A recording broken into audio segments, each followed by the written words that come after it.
some reason I wasn't. prefer it. Thank you. We are live. Yep. All right, finally. Technical issues, eh? Technical issues. If you find us, you find us. Okay. Yeah. Kennedy, you were on our last little bit. Thanks for letting us know. And we'll see who's here first. So let's start with answering a few of the things that I've got my list already. Yeah, go ahead. This is really good for us to be able to start chatting to what's it called? Just start chatting to people and to be able to answer some comments and stuff like that. Yeah. So yeah, let me get to some of the comments that we had as well. By the way, guys, firstly, I'd like to thank anyone who commented on any videos last week. Really, the comment section, we try so hard to answer all of the comments. 2 people here, 4 people here. Thanks, guys, for coming. Thank you, guys. It was technical issues. We're going to smooth it out. But for now, this is it. So, you know yeah, the comment section is always swinging. So many people, it's just given us so much insight because so many people experience dreams, astral travel, OBEs, all of that. And it's just been... See if the chat section. Yeah, there we go. We'll do it. It's working. And it's just been really great because it's allowed for everybody to just be like, say their little bit, and no 2 dreams are the same. There's actually somebody who's asked for help with dream interpretation, so I will be going through their dream. Hi, Kennedy. Hey, Kennedy. And if you have any questions, pose them. And if it's a one-on-one thing, then that's what it is for now. So yeah, let me go over the notes for some people. There was a lot of kickback for the alchemist last interview that we did. People are not feeling being questioned or questioning where the moon is, where the sun is, where the shape of where it is that we are. I'm not too fast, to be fair. It doesn't change my daily life or my daily experience right now. So even if I found out it changed, it doesn't change my daily life. So it's not like, oh my gosh, my world is rocked. It's not. Maybe I have to challenge some beliefs, but other than that, I don't know how it makes you guys feel, but that's how we were. But I can understand why it is challenging for people. Yes. Because at the end of the day, if you've been told some things all your life that's that major, it's like saying, you know what, day is not day and night is not night. It's like, okay, what do I do with it? So I can have, you know, sympathy for the fact that, you know, you have to get your head around it and you have to re-question everything. Because most of the time, this is more than the subject you're talking about. It's the fact that you have to re-question everything. You don't have to. It's just it leads you to re-question everything.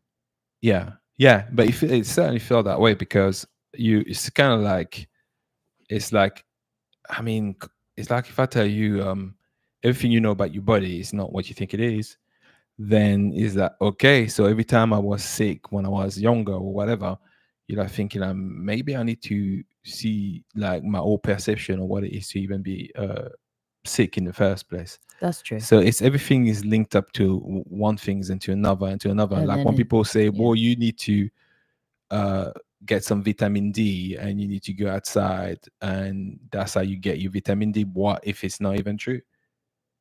See what I mean? It's like everything, and that's linked up to the weather, it's linked up to the place with our environment. So that's why people are so sensitive about it. Yeah. It's like everything you got to re-question. Listen, I have compassion for it. I was watching Gaia TV the other day, and this guy is there. He used to work for the CIA, and he was basically saying that people need to know exactly where we are and what it looks like and how it is and the truth of it, because it's like one of those vital things. You can't have free will if it's based on a lie. It's like you're not making your decisions based, it's not an informed decision you're making for your life if it's been resting on untruths. And I Yeah, was yeah, like, that's true. I didn't think about it like that. But yeah, Yeah, it is. I can see what you're saying. Yeah. Hey. So yeah, the first thing that people were asking about was seeing their guides. I don't know how in contact everyone else is with their guides, but I do have contact with my guides and I use them regularly for any and everything. I would say the main thing that I usually do is ask them a question in the day, and it doesn't have to be before I go to sleep. I'll just ask them generally, and then I allow the answer to come to me. In which ways? Sometimes I ask for a blatant answer that even my daytime skeptical mind won't be able to just disprove. I'm going to need some hardcore evidence. And maybe, hi, Kim. Hi, Kim. Maybe something random would turn up. I know a lot of people still think that things might be coincidences. I like to call them synchronicities. And what I've noticed is once you start living a life where you are more in trust with your own intuitions and your own signs that you see and in contact with your guidance system, that you realize they're no longer just coincidences. These are signs. These are signs for you, and usually they're not something that need decoding. They're very clear. And if you find like, I'm not the type of person who can really, decipher what's going on, that's okay. You simply ask your guides, I need a clear answer for this, that, and the other. And you can tell them how you want to receive the answer as well. 9 times out of 10, your guides are people you know outside of the construct on the other side, whether they be family members or people from your soul cluster. And your higher self, who is still outside of the game and projecting their consciousness into you now. And you just plainly ask, like something simple, like I got this knob on my knee. It's been there for weeks now. And I was like, what is this knob about? Like, and it's not like I'm somebody who is like against all medical intervention. Absolutely not. But if I can fix it, I'll do it. If it's just something small for me to change, then I'll do it. And then I was like, I need to know what this knob is about because it's bothering me. Within maybe 24 hours or so, got a whole information about what it is, if I want to reduce it, what I do, what I can take to reduce it, and basically don't worry about it. And I was like, okay, great. And that was it. And even if it's something simple, you'd think that it has to be for something spiritual. No, it's anything to do with your experience here. Anything at all. It could be with relationships. Can guides, hi Kennedy, can guides help with your dream space if your dream space is something you struggle with a lot? I haven't ever thought about reaching out to my guides, so I'm just wondering. Absolutely. In fact, I used to always refer to, okay, universe, show me this. Okay, universe, show me that. I wasn't really open to the whole guides thing. I kind of made me think like, have I got guides or am I trying to get too hippy dippy with this? And I know, and I know it's a judgment, but it's just what I thought at the time. Until I met my guides, and then I was like, oh, you guys are real. But yeah, they will. They'll help you with any and everything, to the point now, when we had the car, if I needed a parking space, I would simply ask for the parking space. And I know it seems like, really, it's parking space, but yeah. Oh, yeah, Philippines. Beautiful country, by the way. Absolutely beautiful. We are so planning on going. You can ask them definitely for your dream space. You can ask them if you are having reoccurring nightmares or reoccurring dreams you don't yet know how to interpret. You can get them to be more clearer with the message for you, you can get them to turn up in that dream space and give you directions or give you aid in some way. I've had dreams where, for instance, I wanted to overcome my fear of spiders. Very mundane thing. But I just did. I mean, I got 4 kids now, and I needed to not look absolutely terrified every time a spider turned up in the house. So I asked them, can you come in my dream and help me with this spider situation? I'm seeing Phenom. I'm a truck driver. They have definitely helped with my parking spaces. Yeah, I can only imagine. Now that's hilarious. That's really Yeah, yes. they do. They do. And you know, you can trivialize everything, and you can also, it made me realize how much shame I felt about asking for help, because I was one of those I'll do it myself people, and or I could do it, so I'll just do it. Or why would I ask for help for something so simple? Yeah. I was Because just, it's so simple. yeah, I was going to say about you know, your guides, they're only gonna act if you like. I'm not saying they're only gonna act if you ask, but they respect your free will. So you definitely have to ask, and it's all about intention. So yeah, I mean, at the end of the day, it you don't have to do anything, but you have to be, I guess, everything. So basically, you have to just be. It's like be more than it's like you're giving them the space to move things around for you. When you're too much in the doing, when you're in your headspace, you tend to want to do things like Shem just said about, I'll do it on my own, and you're going on down that road. Whereas sometimes, stillness is everything. You can just be, will it, and then they will come. They will do what they have to do. So let them the space to change things around. I don't interfere too much, I would say. Absolutely. Yeah, just set your intention. Yeah. That's a really good point I forgot to mention. They have to respect our free will. And this is the game of duality, and it's the game of free will. You know, there's going to be points in your life that are already pre-agreed events, and everything else is up to your free will. You know, I could get up and walk off the live, or I could sit here and take off my head tie. There's 1,000 things that could happen. They are not allowed to intervene in that. Hi, Gabrielle. Hi, Gabriel. And Kim, please forgive me if you have answered this already. Is there a set time for these things to open up for a person? Could a soul's contract limit a person's ability to have an OBE? All right, that's a really great question. And even if I'd answered it, I'd answer it again. Yes. This is why I would say yes. Everything that you want, as far as OBEs are concerned, has already been pre-decided as well.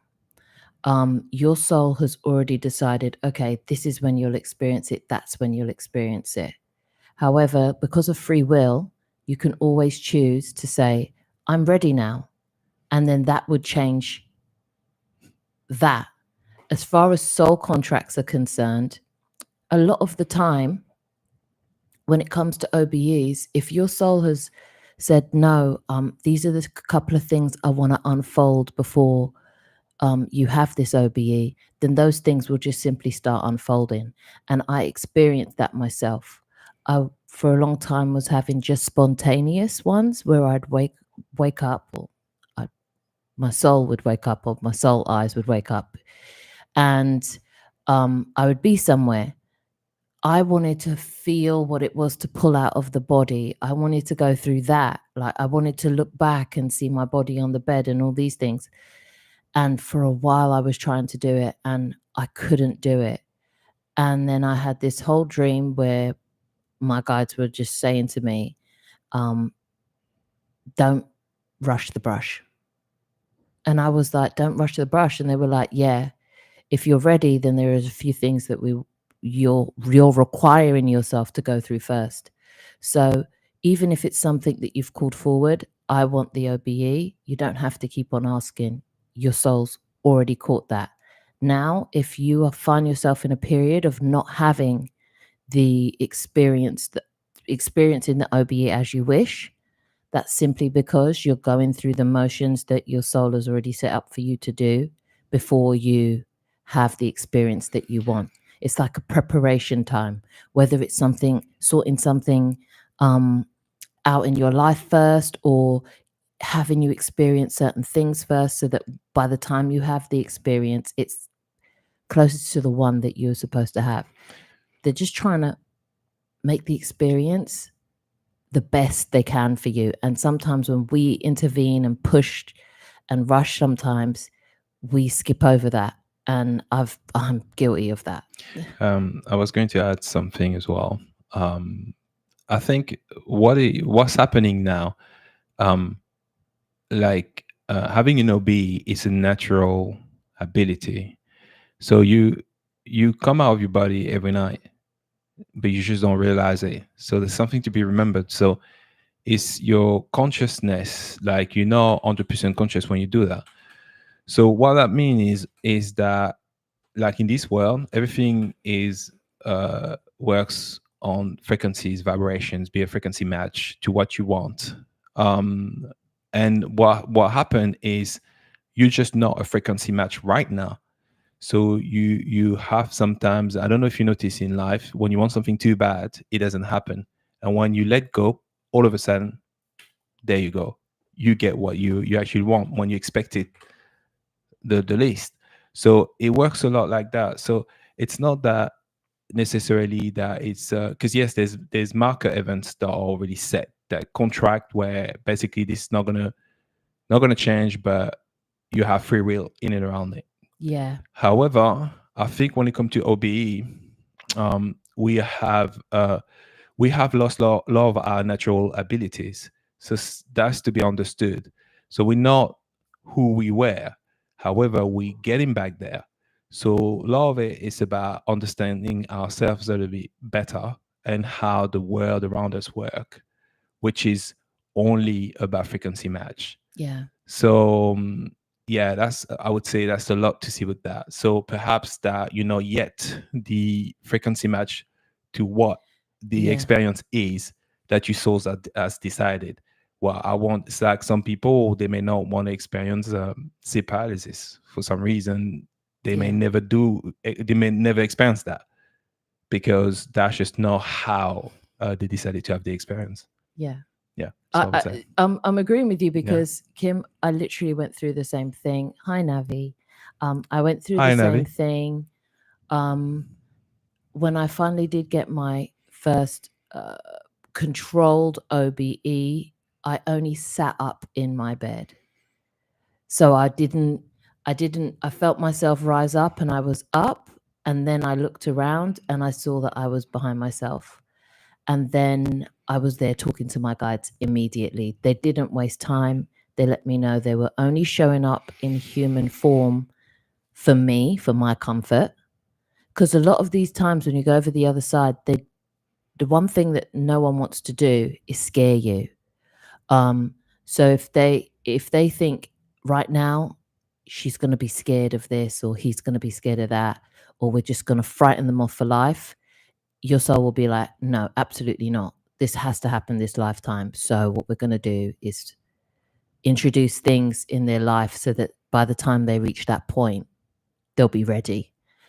Like my guides, they grabbed I said, can you help me out my body? Because last time I couldn't come out fully. I was only sitting up. That the next night, they grabbed my ankles. I freaked the fuck out.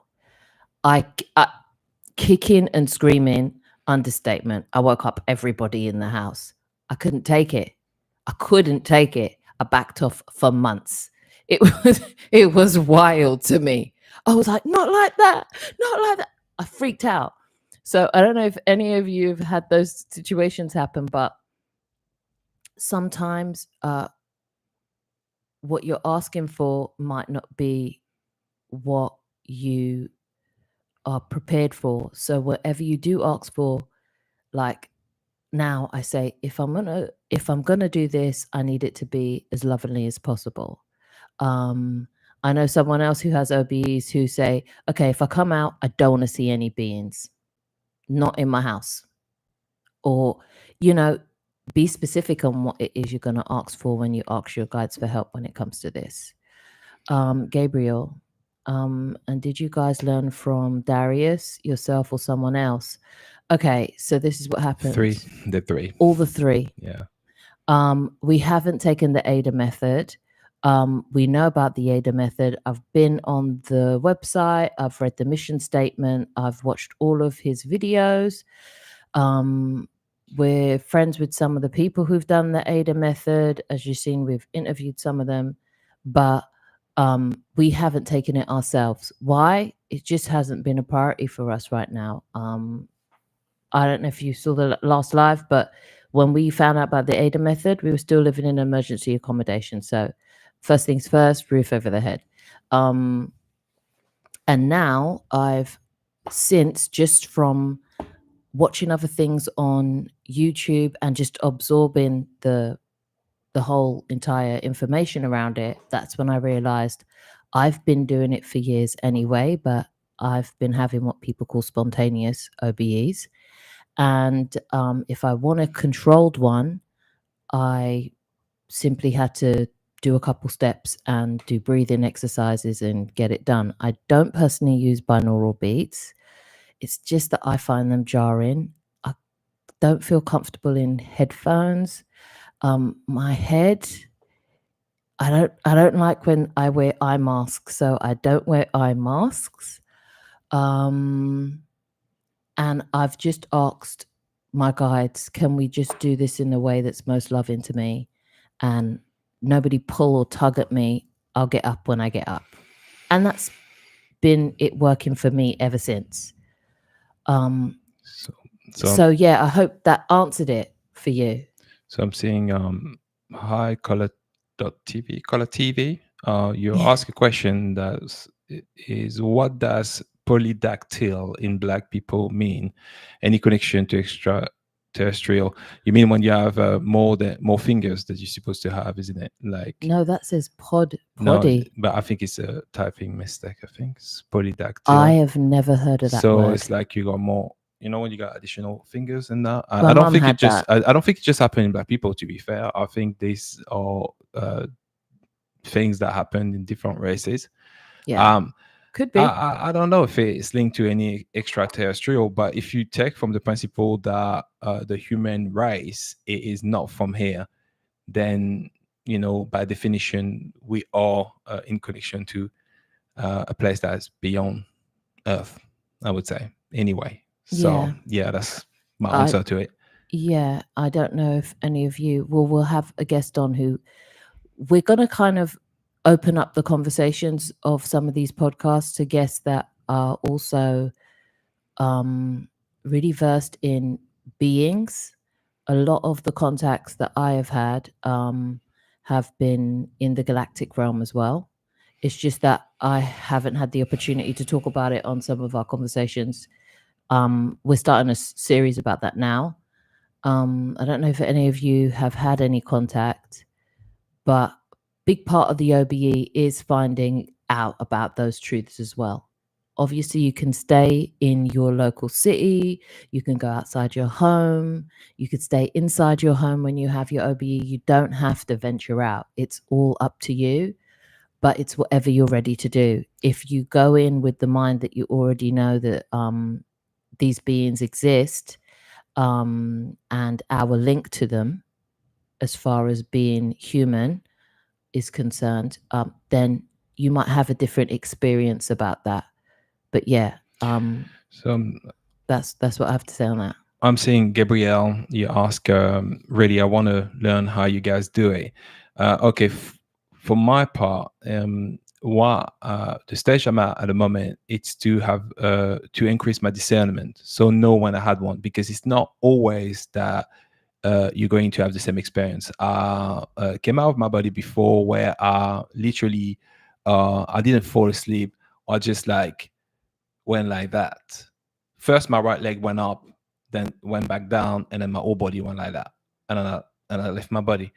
But then there's other time where I had maybe not 100% consciousness, but I had about say 70% consciousness, and then when I can look back, because your mind tend to tell you stories, then it's just a dream, or you show you experience what you experience, and then I look back and then just like, wow, everything felt real. I remember being in the car. There's a whole story where I was in the car and I was touching the dashboard. I even felt the dust. When your car is like not filthy, but there's like that general solid dust and stuff like that. So I felt all of it. So it was very physical.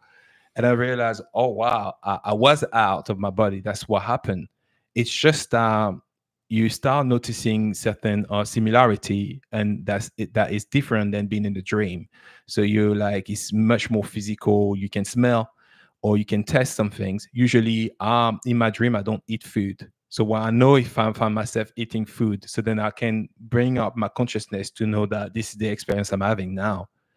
So I would say this is where I'm at, and this is what I'm working on. So I'm usually working on having 100% consciousness. I'm trying to have as much as consciousness I possibly can have. And I'm also learning at the moment how to, if I'm dreaming, to realize I'm dreaming in the dream. And if I don't want to have the dream, to come out of that dream, to really be that conscious. So that's what I would say.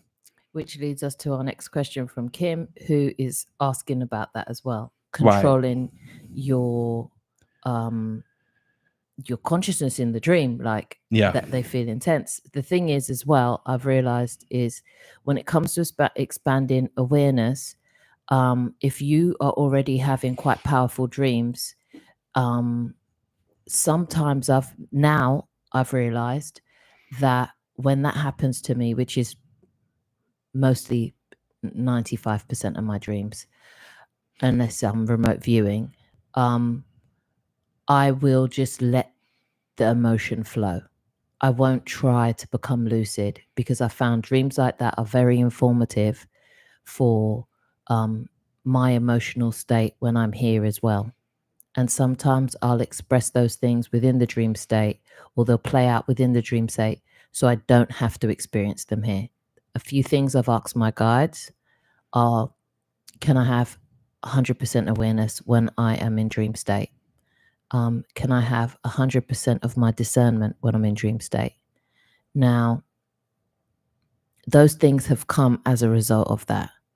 It's something that is, instead of praying, it's something that I will command, guides, this is what's going to happen tonight, and this is how I'd like the dream state to go. Once you set your intentions, these things will naturally happen. But you have to let go, I think. But there's a lot of letting go. Firstly, if you don't believe in guides, that won't work for you.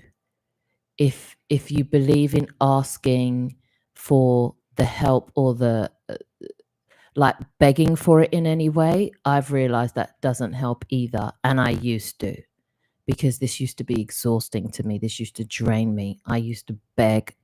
I've cried about this at times. This is before I had any understanding about it, because it used to physically drain me in the day. But when you're in the dream and you want to be aware of it, some of the things that you can do are like what Amondi said. He knows he doesn't eat in his dream. So if he finds himself eating in his dream, he'll know that he's not dreaming. Find your thing. I know some people say touch your hand or focus on something, which can work, but sometimes it ends up waking me up. You have to test them, but it has to be tailor-made. It's not a one-size-fits-all all the time. What's going to work for one person isn't going to work for you. But the great thing about doing OBEs and trying, and you have so much shots at it. Every night is another shot at perfecting this situation for yourself and this space for yourself. So every night, literally, whether it's a dream or OBE, just welcome whatever it is it has to show you, because 9 times out of 10, it will show you what you need to know to be able to move on to the goal that you want to achieve. Yeah, I think Yeah. there's also sleep cycles, so you can attune yourself to general sleep cycles that most of us experience or experiencing. Yeah. So that you can do that, so it's more favorable for you to experience an OBE. However, I'll give you an example. I set some attention. I talked to my guides, and I wanted to know something particular, and I wanted to have an OBE. And it didn't happen right away. Like, for some reason, there's just nothing happened when I went to bed and stuff like that. But I was open for the fact that I would experience it. Tell them how long. And then, what do you mean? I don't Like how long it didn't work for you. But 2 nights. But what happened is, here's the thing: when it finally happened, I found myself being pulled out of my body, but I freaked out. So I wasn't prepared. So even though you might have some intention, you have um, to also be prepared as well. So, and it felt too violent for me. Like, the way I just came out, I just did not like it. So I refused to come out, literally. And then it's like, it felt like my body went like that, like my torso, and then the rest of my body just followed back right away after it. And I found myself sitting on my bed. So I turned around to find out if I was still out, and I wasn't. But the way it happened, I wasn't feeling it, even though I've asked for it. So it's very delicate. It has to see a lot about how you feel, your state of mind, and all of that. Perhaps I was asking something, but I didn't really prepare myself, or Yeah. before. So yeah. Okay, next question as well. I hope that helped, Kim. Next question as well is what do you guys eat? What's your diet? What's your diet? Is there a time frame when you stop eating for the day? All right. Well, I'm a vegetarian. There we personally. go. So we both, a couple of years back, decided to become vegetarian. She changed her mind. I realized that growing up, I never really liked meat anyway. Okay. So I decided I'm going to keep on remaining a vegetarian. But there's something not to underestimate is alchemy, the power of alchemy. So for me, it doesn't matter what you eat. That's my view on that. I think we're forgetting that we can alchemize. So even if I eat trash, it's not going to stop me from having an OBE, or be totally healthy. I'm not saying there's not things that can influence you, but it's a lot to see with the belief you hold. Yeah, so that's what I would say. And even though now I am back on meat, I don't eat it all the time. I only eat the meat that makes me feel happy. And I'm saying it doesn't have to be like the healthiest or leanest cut for me. For me, it's if I wake up in the morning and I feel like, wow, I really like lamb chops, that's what I eat. I was like, life is too short to drink a cup of tea when it's gone lukewarm, or or eat a piece of meat that I think is already too dry or whatever. I just don't. So it's more about being in alignment with the foods that make you happy and the foods that make you feel good after you've had it and while you're eating it. There's some foods that I eat that I'm literally like, when I'm eating it, I'm humming. I'm so glad to be eating it. I find those ones work really great for me. Also, like Amondi was saying about alchemy, what if you couldn't have your ideal diet? What if you found yourself having to eat something that wasn't that great? Just that's what, when religion said blessing your food, it's more just alchemy. Say, oh, I'm grateful for this food. You know what? I'm going to get any little nourishment. I'm going to get it from this meal right here. Yeah. And that's it. And then eat it without guilt or shame. A lot of that will be a big, huge block on how you digest it, how your body can alchemize it, or anything. Because even for when I was vegetarian, I'd be eating veg, but then what if I don't eat organic? oh my gosh. Then it's like I started growing my own food. You could go down this rabbit hole of those things, and it's not that they don't have any bearings, but that's my point about understanding our origins, which takes us back to the galactic situation. What we were made for, why we're here, what our DNA strands are about, what really are we based in. There's going to be other people who thrive being a full vegan, and then there's going to be others who thrive on mainly meats, and then there's going to be some in betweens. Just you have to do what works for you. And what your capability? Alchemy.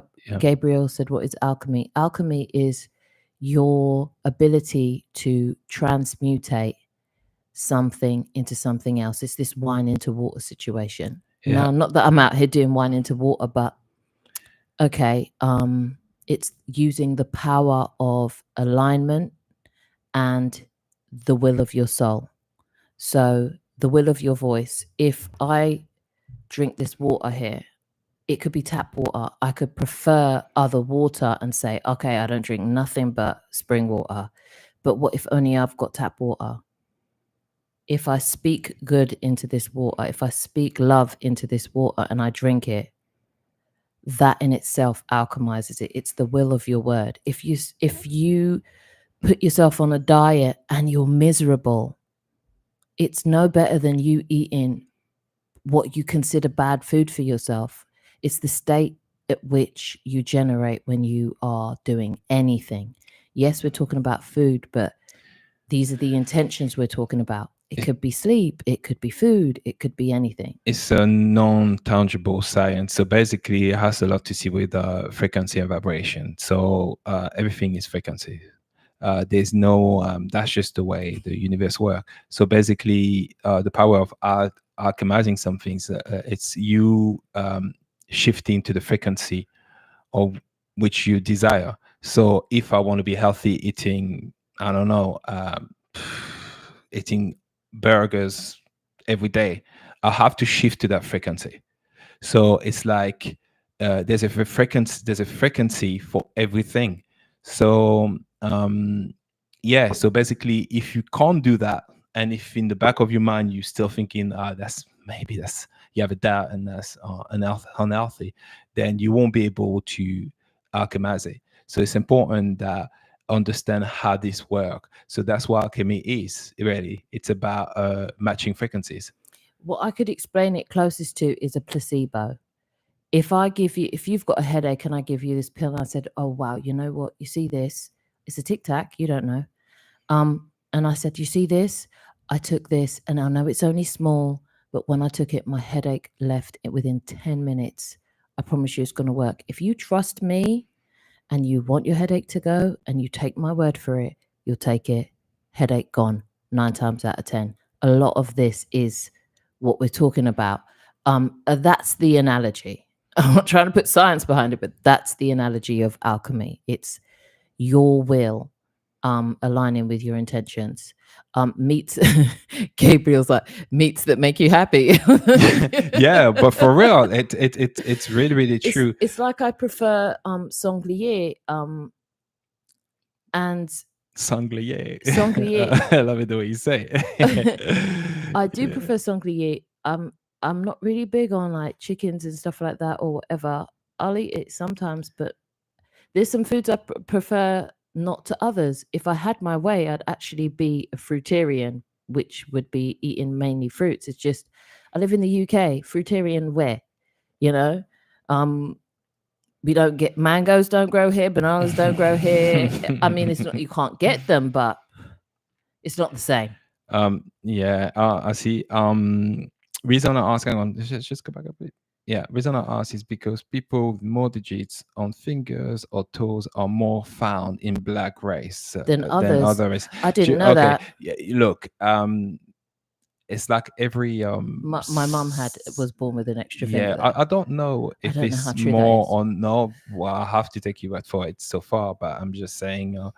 Yeah, there's a lot of things that in this world we've said, you know, honestly, it's difficult when it comes to surveys. We have to understand how they made. Even if I ask 100,000 people, the world is so much larger. So I'm not too sure. Yeah, maybe It's possible, it's possible. but then that's assuming that extraterrestrials even have hands. Like, I don't know a lot of people, but I don't know a lot of people Yeah. even around my family. And well, I'm not fully black, but I've got a decent amount of black people in my family. So I just know one person actually, which is your mother, that talked about. she spoke about it. She spoke about She it. But hated it. She took besides it this, off. I don't know.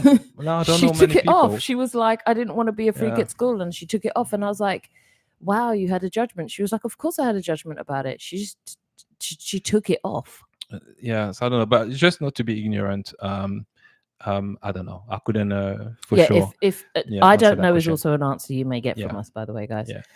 Right to right. Hi, right to right. Thanks for joining us. Really. Thank you. Let's see. The Lyrans going to. Okay. Yeah. Look, I have a lot about the Lyrans. I was thinking about just doing one whole video about them because I've been making contact with them now for probably about a year. I say contact only in the fact that when they do send messages or say anything, they'll just come in and they'll say like Lyran transmission coming in, and I'll be like, okay. And it's when I'm coming out of dream state or going into dream state, and it's nothing like a dream.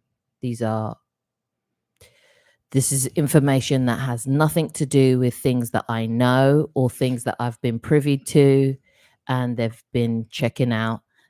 They've been letting me know about the world, state of being as well, ways to feel about things, other perspectives to look at things as well. They've also been letting me know about DNA heritages as well, and that a lot of people who have contact with certain beings, it's usually a heritage thing. It's family members, guys. It's people who you share DNA strand with, beings you share DNA strands with, other people contacting you. That's it. That is it. And if you do, like I've ran into small grey ones, they are what people refer to as the gardener race.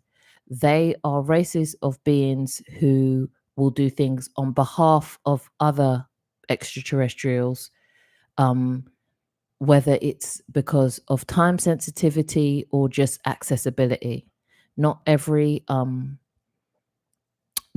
being can show themselves or reveal themselves in your dimensional space.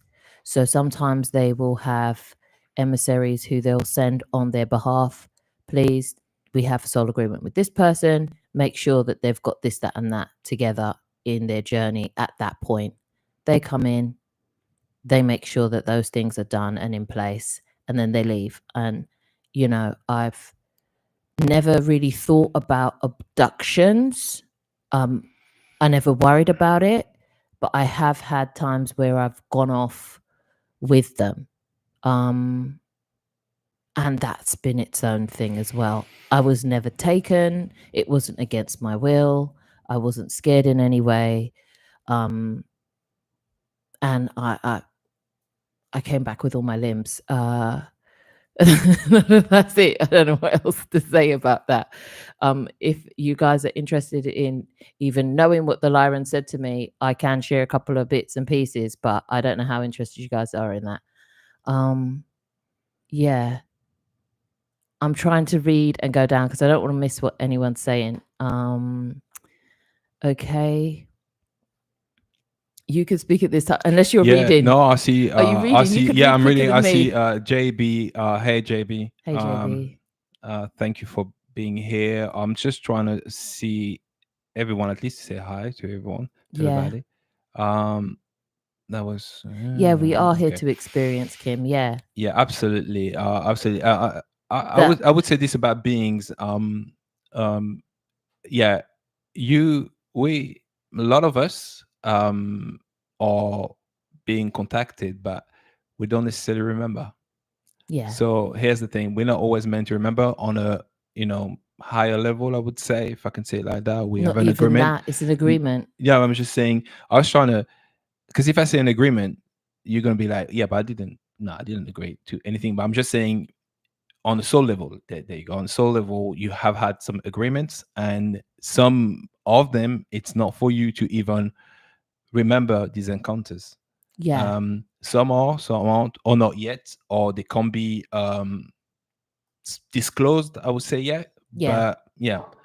So depending on, That's you know, absolutely, especially if so they yeah, think you're going to be freaked out in any way. yeah, Again, and yes, Kennedy, alchemy is transmutation. Yeah, it's yeah, being able to shift energy from one thing to another so that it serves you instead of works against you, really. yeah. Energy never dies, so it's got to go somewhere. Yeah. Yeah. So yeah, like I was saying, for instance, when I did have contact, as far as my own personal contact, because some of them come in my house at this point, but they're not always here for me. Sometimes they're here for my children, or they're here for Ramondi, and at that point I mind my own business unless I'm asked to get involved by my kids or Mondi, and then I'll get involved. But I was taken for a treatment, and it was around the time that I was requesting to have OBEs, and I'd had my first my first conscious one, where I get to feel what it is to pull out of my body and feel what it is to go through any sleep paralysis or whatever. Not that I suffered anything from the sleep paralysis at all. It just felt like 1 minute I was sleeping and the next minute I was sitting up, which is probably, again, what I asked for. And the next 3 days after that, I had a big bumping headache. And from what I understand about what Darius has been saying on some of his videos, is that sometimes it kind of fries your system. It can do, because you're a battery, and it's just, if your battery was low and you want to recharge your battery, those are the things that you kind of have to be mindful of. And this does hark back to, what did you eat? So for me personally, I know if I go to bed on a full stomach, I will have maybe my OBE experiences closer to when I wake up, rather than in the middle of the night. But then there was another time, even though I'm not vegetarian now, I fast. I had a 4-day fast, and after that, I didn't have any OBEs whatsoever. So I was like, what is really good? And then I had my first meal, and then 2 days after that, I was out.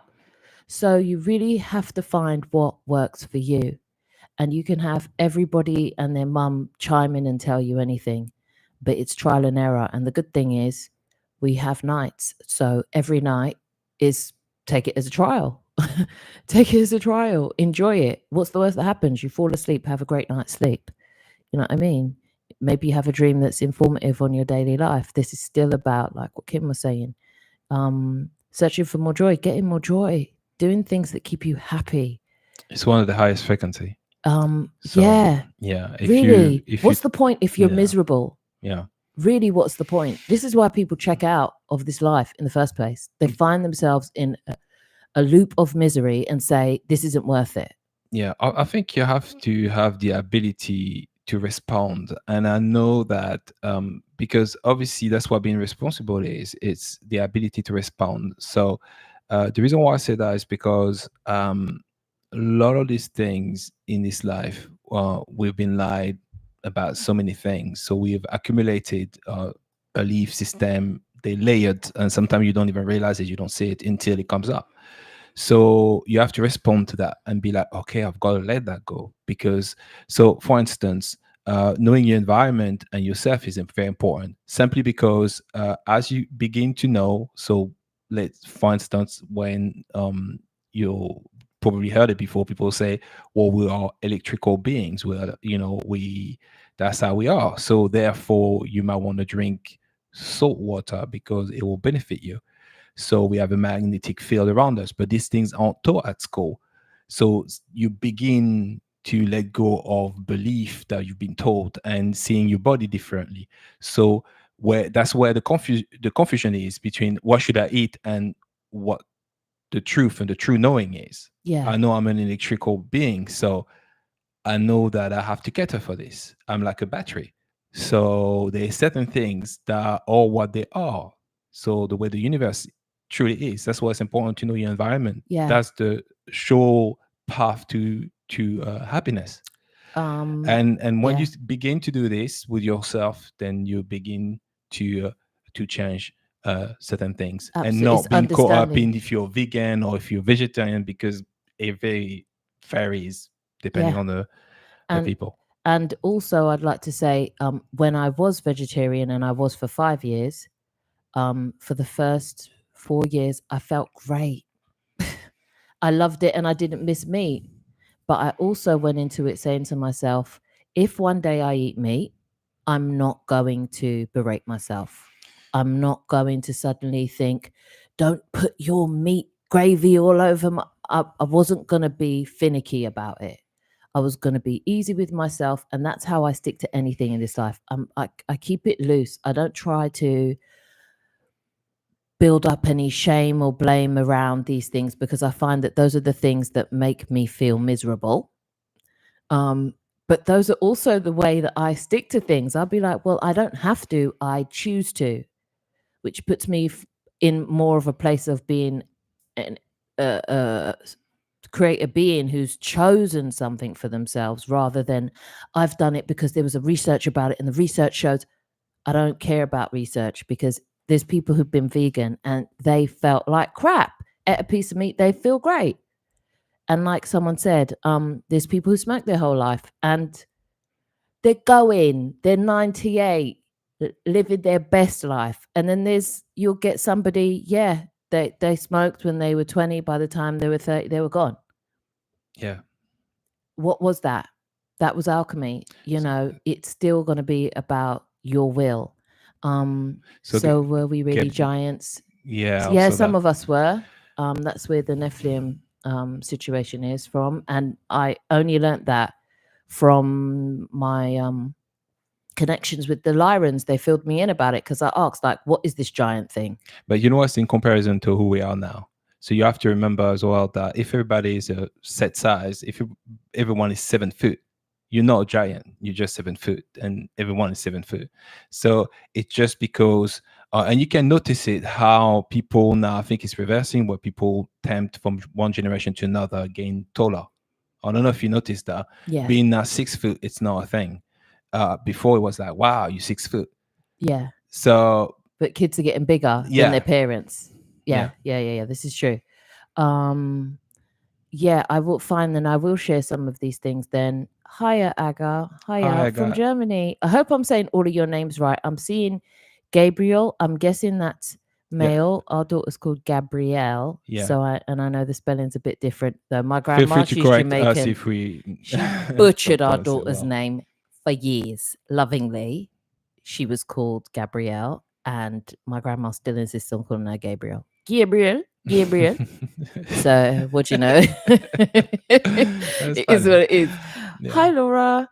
Glad to see you. Yeah, the 8-8 Lionsgate. I don't know how it affected everyone else, but we were having a good time. When these shifts happen, or when these portals open, what I usually like to do now is maybe 4 or 5 days outside of it, I'll set the intention to make sure that, look, anything that needs to be cleared in my field, let's go ahead and clear that. And I say that just to my higher self or my guides, and I'm like, just let's go ahead and clear that. And that's it. So whatever it is, usually if something's not supposed to be there, or if something's supposed to like not really serve me, they'll usually find their way out around about that time. And I try and keep my energy as light as possible. So I'll make sure that I'm laughing a lot and joking around and playing games and doing anything that, like, doing the hobbies that make me happy. So I don't get caught up in any heaviness of the shift that could possibly disrupt me in any way, because you could get knocked off for like 2 weeks. Sometimes you're like, wow, I'm still recovering from that last portal. I don't know if any of you have experienced it. And when you see them, are you in your body or out? Usually I'm in my body, and I don't see them like that. This is how they usually come to me. They'll come to me like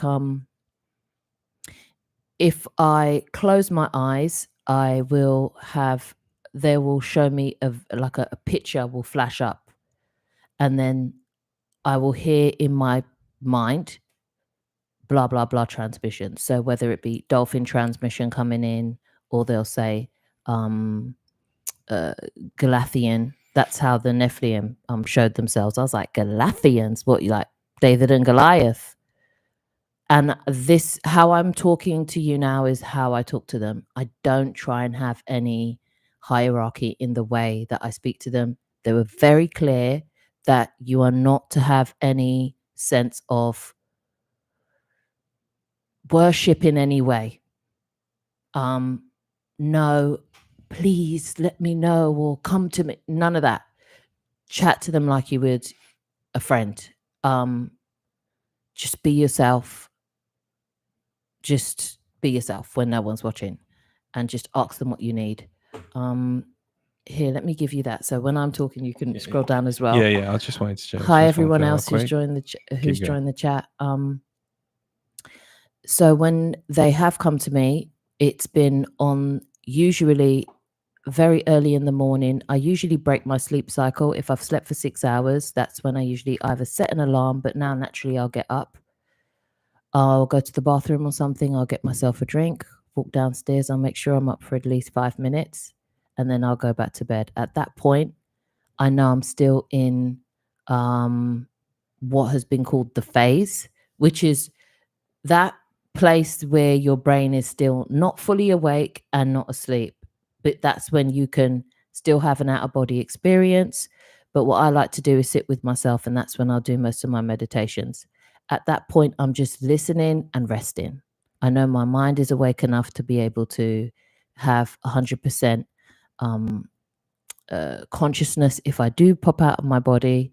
And if I am still in my body, if I'm ready to receive any messages, that's when they'll usually come through. And for me, they're usually loud and clear. At that point, I'll ask, because I love journaling, let me write this down. So I'll shut my eyes, and if something comes up, I'll say, let me write this down. I'll open my eyes, I'll scribble, chicken scratch most of the time. And then I'll take down whatever I think is important, or usually they're dropping gems. When I wake up in the morning fully and I'm like, come round, I'll have pages I didn't even realize. And I'll be like, oh, well, looks like I had a little contact. And they be saying stuff that's very relevant. Like, let me actually get something out. Yeah, I'm going to answer that. You can continue answering. Well, that's a more of a statement. I learned that our bodies are soul batteries. Yeah, absolutely. Yeah. Hello, love to you both. Hi, I guess it's Black Flex 71. Love to you too. Do we have a natural physical presentation out of body, and can we present as whatever we like? Yes, you can. Everything is whatever limitation you have here, you don't have on the other side. So now, do you have to practice and be more attuned to what you want to do and stuff like that? Yeah, this is your will. So if you want to look like a fish, you can look like a fish. That's really entirely up to you. But you do have a soul body, and it looks a lot like your physical body here. When I went on the other side, was presented with a version of me, and it was more because I wanted to see my soul records. I wasn't really interested in actually talking to myself. I saw myself laying down, and I was very uninterested. Actually, I saw myself. It's not that I didn't like it, but I was like, whatever. I'm not really here for that. I kind of ignored it, and plus I didn't want to be sucked back in. So I thought, because what happened, I came out, I looked back, and I saw myself laying down on the bed, but I wasn't dressed exactly the same. I was like, well, that's interesting. And I said, but I don't want to come too close, because if I come too close, I'm going to be sucked back in. So I left, and then Shem told me, well, you should have asked question, because usually when you have a representation of yourself, even if you don't look exactly the same, but you know that's you. I mean, I look the same, but I wasn't dressed the same. It's usually answer you can get, because you will literally get answer. You yourself laying there will answer to you whatever questions you have. But I've done something else instead. I went elsewhere, I went through a mirror and etc. But yeah, your physical body is pretty much the same, similar. It is pretty much the same. I've looked in the mirror when I've been out of body before. Unlike Amondi, I'm very interested in what that seemed like. I was like, maybe I'm a fairy. No, I'm not. I looked in the mirror, but my skin was just flawless. I was living my whole best life. It was just the best version of me. I can't even say it any other way. I was in full health, and I was excited, and I was shocked about that, because on a soul level, I'm really excited to be here. So I've brought a lot of that over since, but yeah, that's what I was. But I've had instances where I'm out of my body, and I didn't have the same avatar, which is what today's actual video is about. The podcast episode is about. So yeah, it just depends on what it is you want to present as well. You know what, Kennedy? Thank you for answering, because you actually answered the question. I see you say my friend sees me outside of my body, and he always tells me we act goofy and I shape shift like crazy. LOL. So yes, you can do that, and it's smoother than the movie, The Mask. Absolutely. Apparently, yeah. And you know what? You act goofy because let me tell you something. There are who we are. We're pretty much very close to who we were as children. Yeah. It's Hence just my now excitement. Yeah, exactly. So now we put on like these serious caps and like hats and saying like, yeah, now I'm this, and we give ourselves sort of like status and titles here. But the truth is, yeah, we're pretty much we're pretty much that. Yeah. Though when I am flying, I have a different form. My feet have a different form. They take like a kind of fins. I could say fins. Yeah. Do you know what? Let me tell you a story about flying. Actually, for me, when I have my experience, I found myself on top of a big rock, and then I was like, oh, I've heard, and that's why me saying that to myself, I've heard you can fly, but I had a doubt in my head. So I jumped, but no, I wasn't like. It's like I doubted. So what happens when I jumped? I fell on the floor, and when I saw myself falling on the floor, I was like, this is gonna hurt. So because when and it was like probably I mean I use meters, so about 10 meters from maybe between 7-10 meters from the ground. So when I jumped, I was like, wow, that is gonna hurt, or at least my leg is gonna hurt. And then I felt like the pain, but nothing happened. So it's like it was a bit of a weird feeling, but I couldn't fly because I didn't believe I could fly. I had a doubt. So whatever it's literally manifestation is instant. Yeah, anyway. I was like, wow, I didn't fly, so I didn't get to fly. Absolutely. I wanted to just share with you guys like a little snippet of what they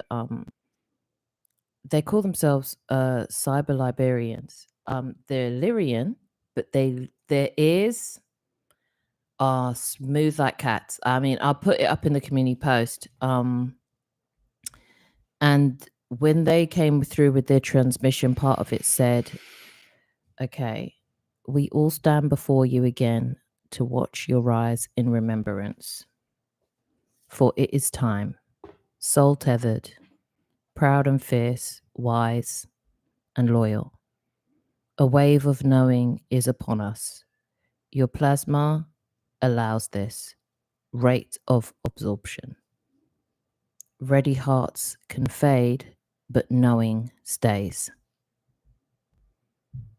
And chicken scratch. So you can imagine, I don't talk like that. So once I'd had to sit with it and be like, what are you talking about? I realized that a lot of us are going to go through this shift of changing and go from being ready for something to come, being open for something to come, to just knowing. And that's what I think they meant when it came to ready hearts fade. Ready hearts can fade, because yeah, you could be ready for something, and then when it happens, you're like, no, you could freak out.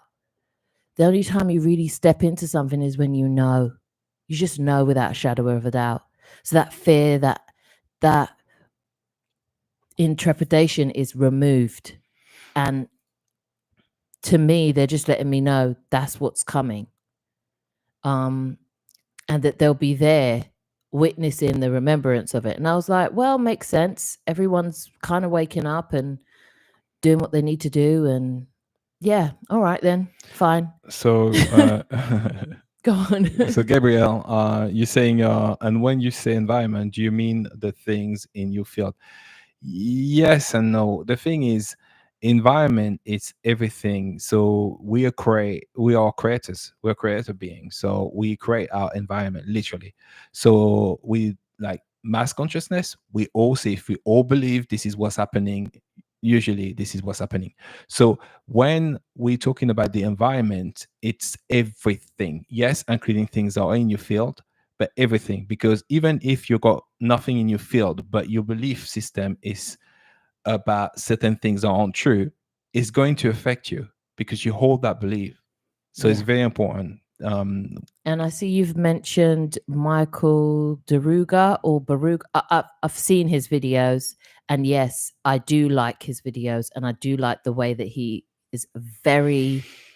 If any of you are thinking of taking a lesson in OBEs, I would recommend him. I've watched his videos and I found them very useful, because he doesn't get into what you eat and what you this and what you that. He doesn't get into needing any outside or external tools. He wants you to be able to go to sleep whenever you choose this for yourself and do it. So if you're looking for that type of no nonsense, not trying to be too hippy dippy about it, if you're not on any of that, you just want the bare bones of how to have an OBE, he is there. He's on. And yeah, The Phase. Thanks, Gabriel.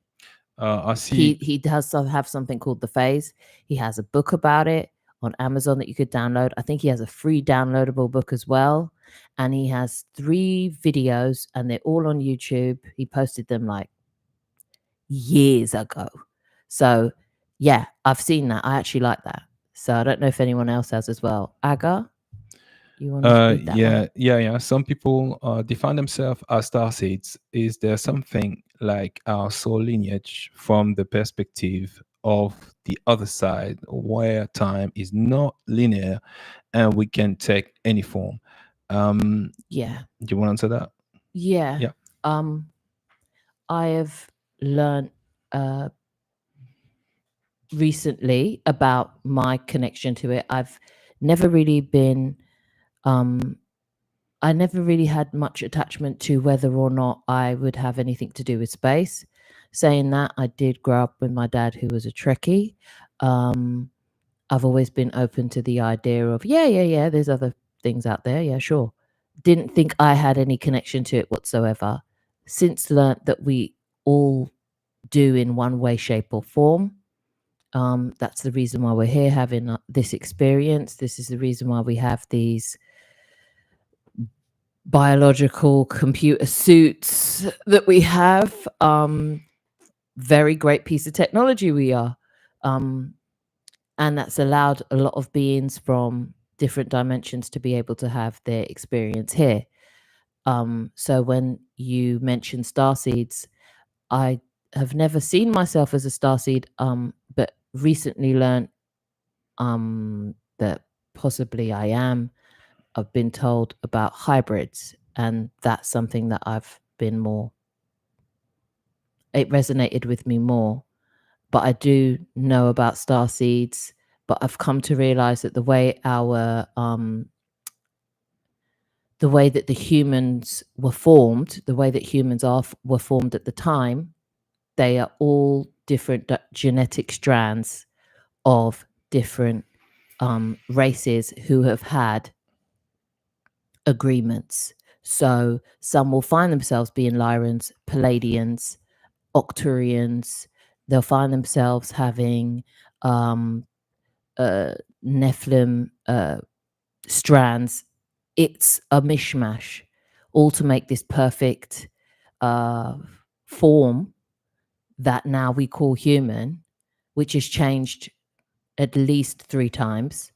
Over the years, we've become smaller, and to dull more of our senses as well with every different model of us. Hence why there was a time where we were all bigger, and then now we are averaging, what, 6 foot, I guess we're averaging. But before we were averaging like 10 foot. Probably not 6 foot. But Yeah. now, But like then I they said, use different strands of different beings. there's So been yeah. a change, and I can notice that it's like reversing. So Yeah, because the kids yeah. are coming on with different DNA strands activated. And when I've also learned that why I was so interested in DNA in the first place, but now I know that it's because that's kind of where people are going to find out about most of their galactic heritage. Why some people, there's so many races, guys. We think of race in such a small container. We couldn't possibly, like the other day I found out about a praying mantis race and what connections they have to Lyrans, like the Salanthian race, the Adorni race. There's so many races because there's so many. The galactic realm is massive. We can't quite comprehend sometimes. So if ever we get caught up in thinking that we're just this, we are so much more. Yeah. That's cool. That's Navi. She says He or she. Sorry, I Yeah. assumed. That's cool. I saw myself in the mirror Today. Yeah, that's really, really cool. You're welcome. Hiya. T-Dub, hiya. Welcome. What is you guys' community? What do you mean, like where we come from, or what do you mean? If you let us know. Hi Danielle, 100%. I feel like it's coming soon, very, very soon. Yeah. I mean, people will start realizing that how originally we were made, by these races, by these Anunnaki races. And I know people have read the Emerald. I don't know if you have watched about Forbidden Knowledge. That's one of many people who do cover the matter.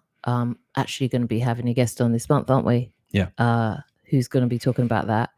And this goes back to just how the whole Adam and Eve story was made, and that it's more of just a laboratory thing, and that we were a design. We were a design so that the next experience could be had, and our consciousness would be projected into these avatars, and souls would say, okay, all right, I'll go down there as this human, and then that was it.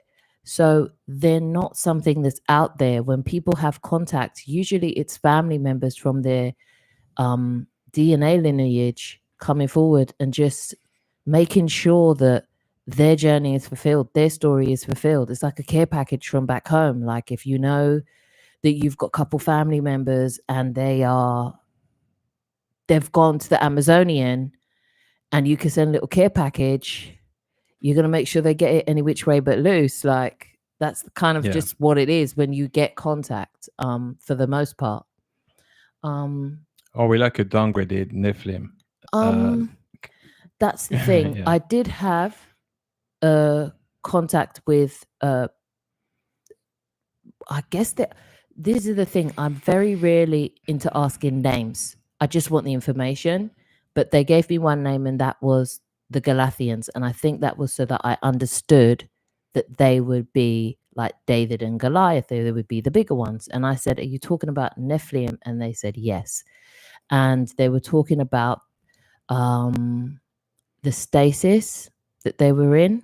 And once you look into that, which I'm not going to say much more, but just look into that and the Antarctic Treaty, and you will find out more about that. But yeah, a lot of us do have a lot of DNA strands that are there and a lot of links that are there still. The thing is, some of us, they're unaware.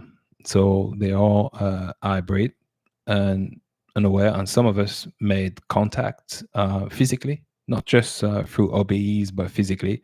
And they were aware. There's you can see a couple of testimonies out there, people talking about it. And yeah, and even some of us are full blown as well. We just don't know. It's because we have inherent idea that basically extraterrestrial has to look somewhat different, but not necessarily like us. Some look exactly like us. Yeah, and then some are shapeshifters. You get a lot of shapeshifters. But like I said, there are kind of like three camps: those who know, those who don't know, in full human, hybrid, or what people call starseed, and then full blown. Yeah, because I see that live among us here and have the Earth experience. So it's just, are we ready for contact? But don't let anybody or the kind of outside media try and set what that's going to look like, because it might take you by surprise if you listen to the way that they're saying it's going to happen, like they're going to come from the sky and whatever, not just letting you know that they're already among us, like living life. Because Danielle, you said, have you ever encountered a being like a perfect looking human with glowing pale skin and vibrant glowing blue eyes? I had an encounter with one. It was such an amazing OBE I had. Yeah, I mean, sounds like a Nordic. Yeah, it sounds like Were a they Nordic. Tall? Not personally. Some people I've heard that they've met, if it's Nordic, they actually physically had contact with them. Yeah, but physically. So didn't personally me neither with this experience, but yeah, I'm open. I'm open. Yeah, I've just decided I'm open now, because what they're not going to do is take me by surprise, and then I'm like, no, I'm open. I've decided I'm open. What's the difference between you having contact with someone or any being and maybe say, there's those countries where you're the first black person they saw? They look at you just the same. There's no difference. Like, if it's the first time you've actually seen one in the flesh, it's, you know what I mean? It's the same thing. So it's just like, are you open? And that's it. If you're open, just say, I'm open. And 9 times out of 10, it will show up in your field. Don't forget, you create this experience for yourself.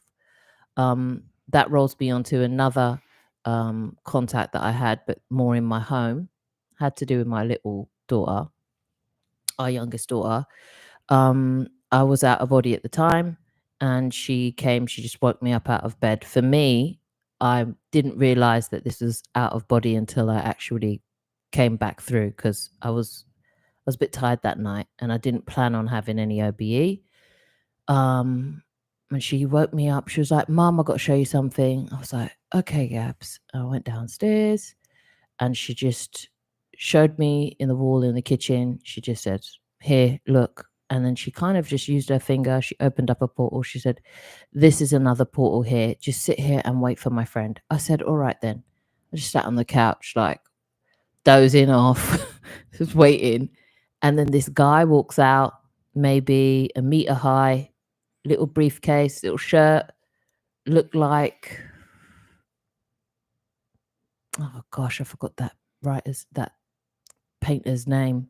But he just looked like a round little tubby man with some trousers, dress shoes on, and a white shirt and a briefcase. His hair was parted in the middle. It was straight. He had white skin. Nothing to write home about. He was just very small. He said, "Hello, where is she?" I said, "She's upstairs," as if I knew what this was about.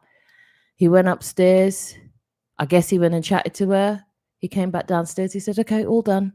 And I said, "All right, thanks, see ya." And he popped off back through. And that was that. That was it. I mean, this is why I don't do whole videos about it. Most of these contacts really aren't that long. And that was it. When I woke up the next morning, I went to my daughter and I was like, did you see something in your dream yesterday? And she said, "Yeah, my friend came to visit me. That was all." When it checks out like that, I just leave it at that. I was like, obviously her soul knows what's going on, and I just left it at that. I wasn't even trying to get into it, to be fair. I see, Gabriel. Okay. You mean, do we have a Telegram or something like that? So at the moment, no, we don't have a Telegram, but we'll be starting in the one. process in setting up these things anyway. Yeah. Yeah, we will be starting up one. Yeah. I think what was that? Hold on. I think someone or people who wrote the Bible with this knowledge. Yeah. Yeah, do you know what? Absolutely. I'm going to say something about that. What's important to understand, it's that there's truth in everything around you. Even though things can be a lie, it doesn't mean a lie is not made up with the truth, like off the truth. Like Those take are the an element. best. Those are, I guess, the best lies. You will take an element that is true, and then you will coat it with lies. And people get confused. I'll give you an example. It's like all the sci-fi you're seeing, the movies you're seeing from Hollywood. So these things are true. These are channelers, these are psychic that actually write these movies, okay? And then you get the movie, you in your mind, because you use your brain, so you're gonna say, well, this is not true. It's sci-fi, so it can't be true. So when true events happen, you'll never validate it as true. You will always think like, yeah, that's just an illusion. This is just, it's a movie. Like, Yeah. Can't be true. Yeah. So yeah, that's how it works. Okay. Hey, Kennedy. Yeah.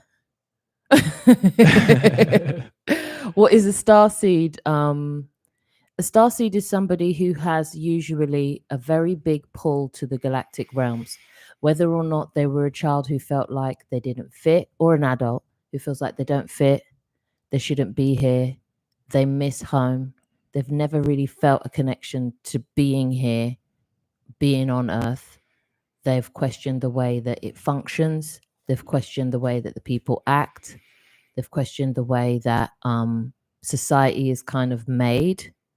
And they've never quite adhered to the way of life on the Earth realm. And they have a lot of connections to when they see anything to do with the stars or space in any way, but not space as we know it, more the stars like the North Star or constellations or Orion's belt or something like that. And usually they kind of feel like the black sheep. A lot of people feel that way, don't know what it is, and then they find out, you know what? I think I'm a starseed. There is a channel about it, which I've watched most of her stuff, and she'll go through her channel's totally dedicated to starseeds. If you type it in YouTube, she's there. She's really great. It's a lady, I forgot her name. I think it's Maria, but she'll go through the different type of starseeds that you could possibly be, though a lot of us are hybrids of them, whether it be Octurian, Palladian, Lyran, whether you be from Venus, whether you be from Orion. And then all of these systems, these solar systems in the galactic realm, they have billions of stars in them. These are planets. These have their own people there. So the names that you're familiar with, yes, and that's why I said there's so many races out there.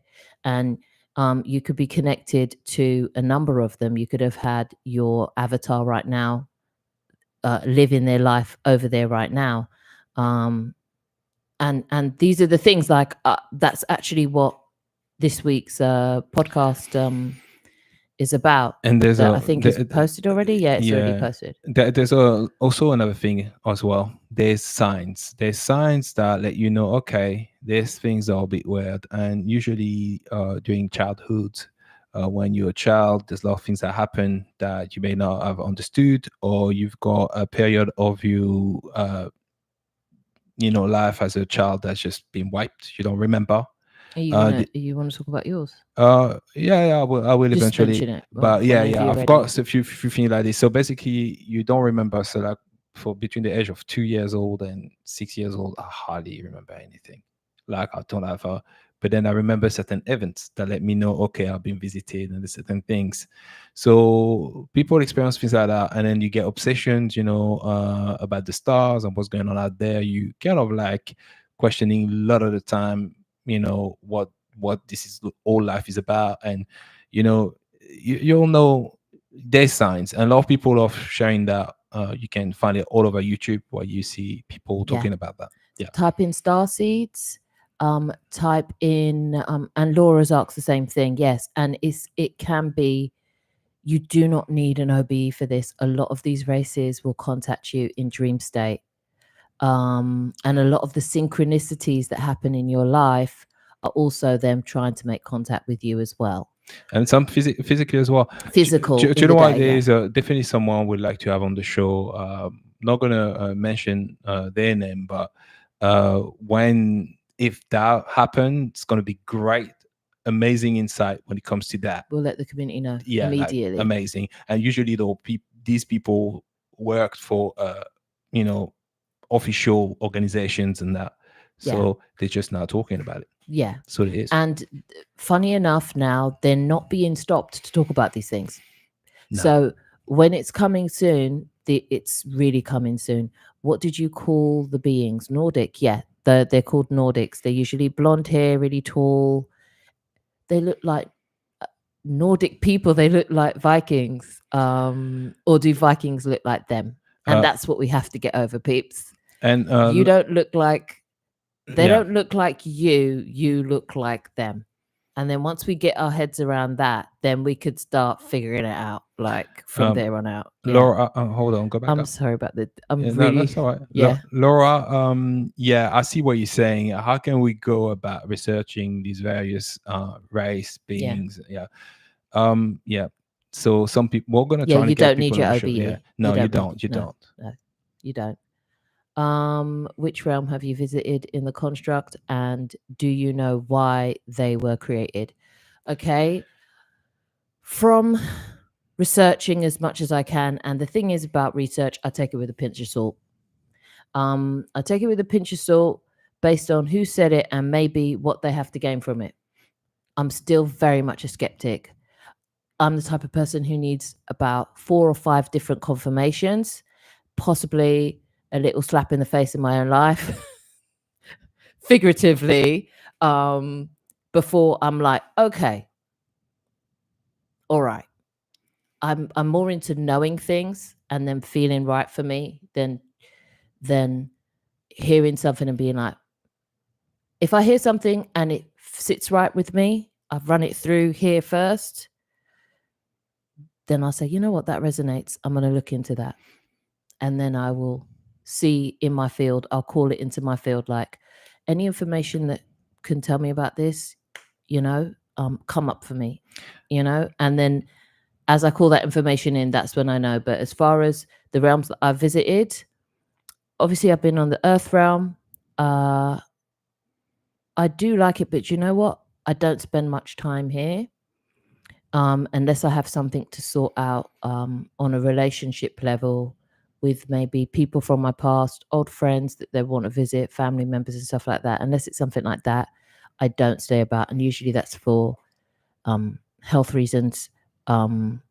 If I want to help someone out who's got a health situation going on, I'll check in on them, stuff like that. And then I'll let them know in their daily life, this, that, and the other. But outside of that, I've been to the galactic realm. I spent quite a lot of time there. I've asked to visit the angelic realm, or what I thought was the angelic realm.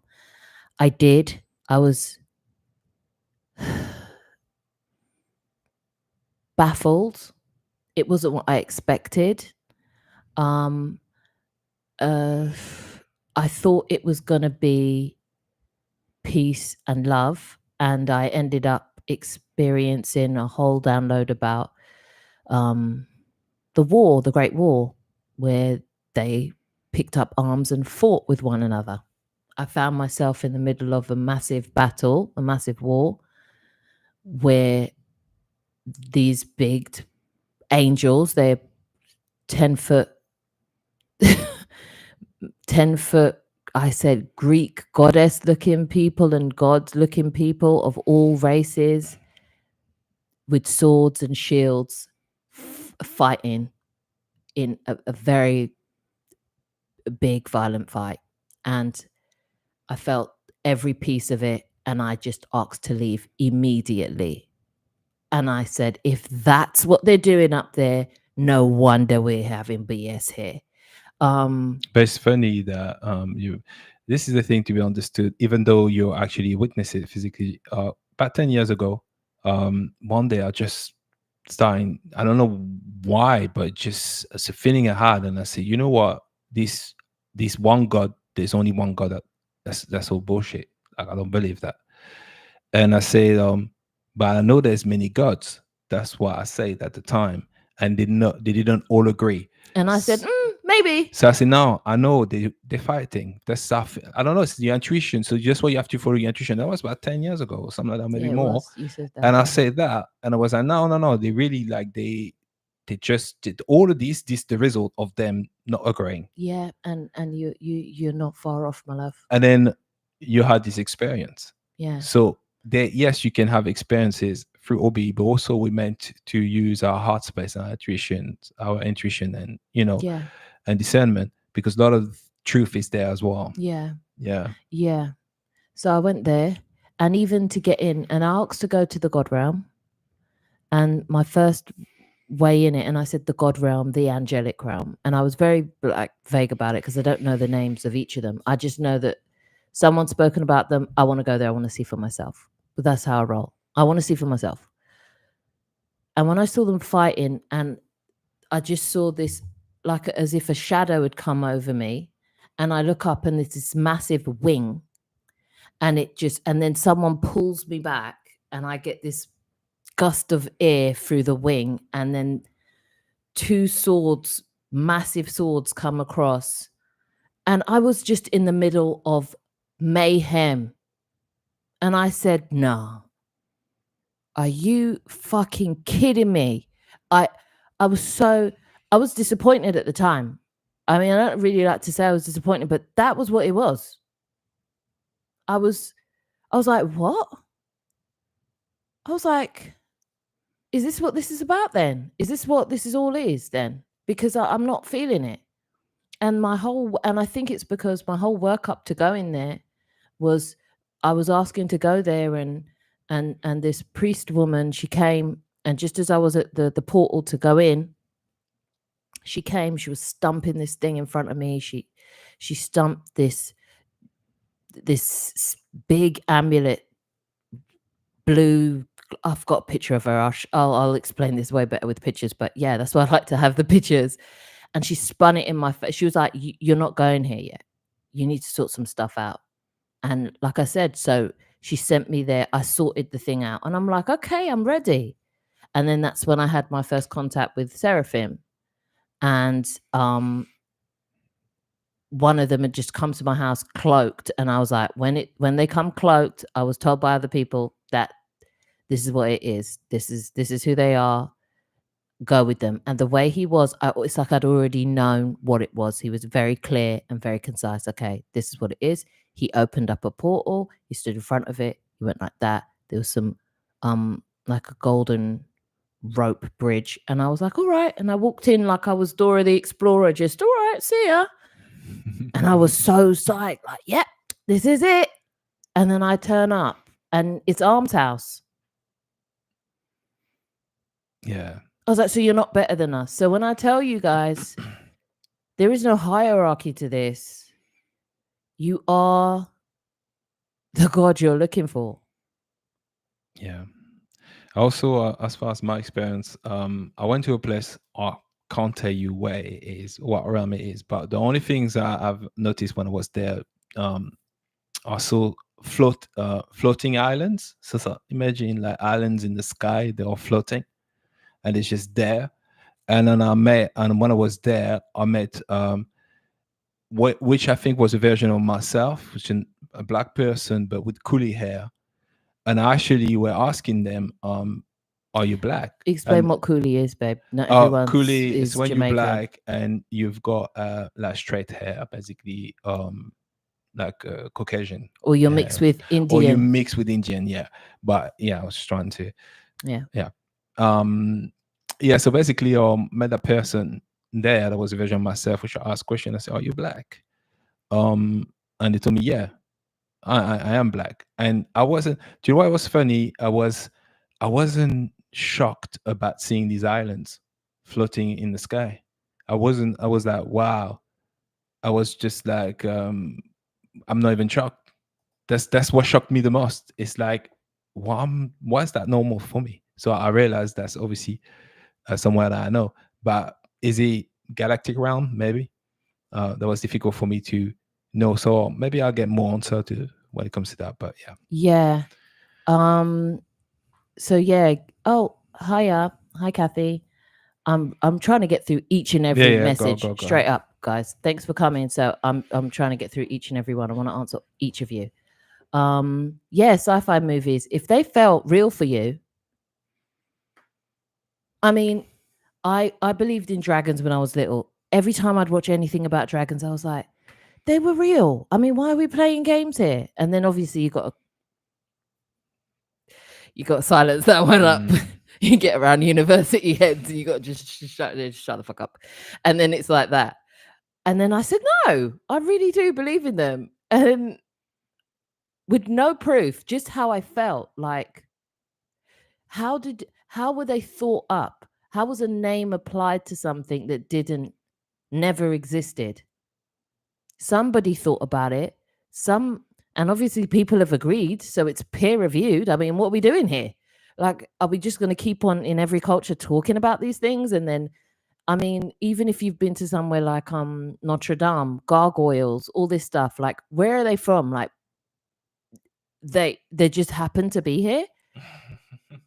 So I've always just been like, I believe in them, whatever. Here's the thing, yeah, as well. To remember, we are channeling everything. Everything is channeled. Yeah, that's another thing I had to get over. Everything is channeled. You're channeling as we speak, so we can co-create this moment. No, we just don't. We're taught not to think of it as channeling. We're taught to think of it as, I thought about something and then I said it.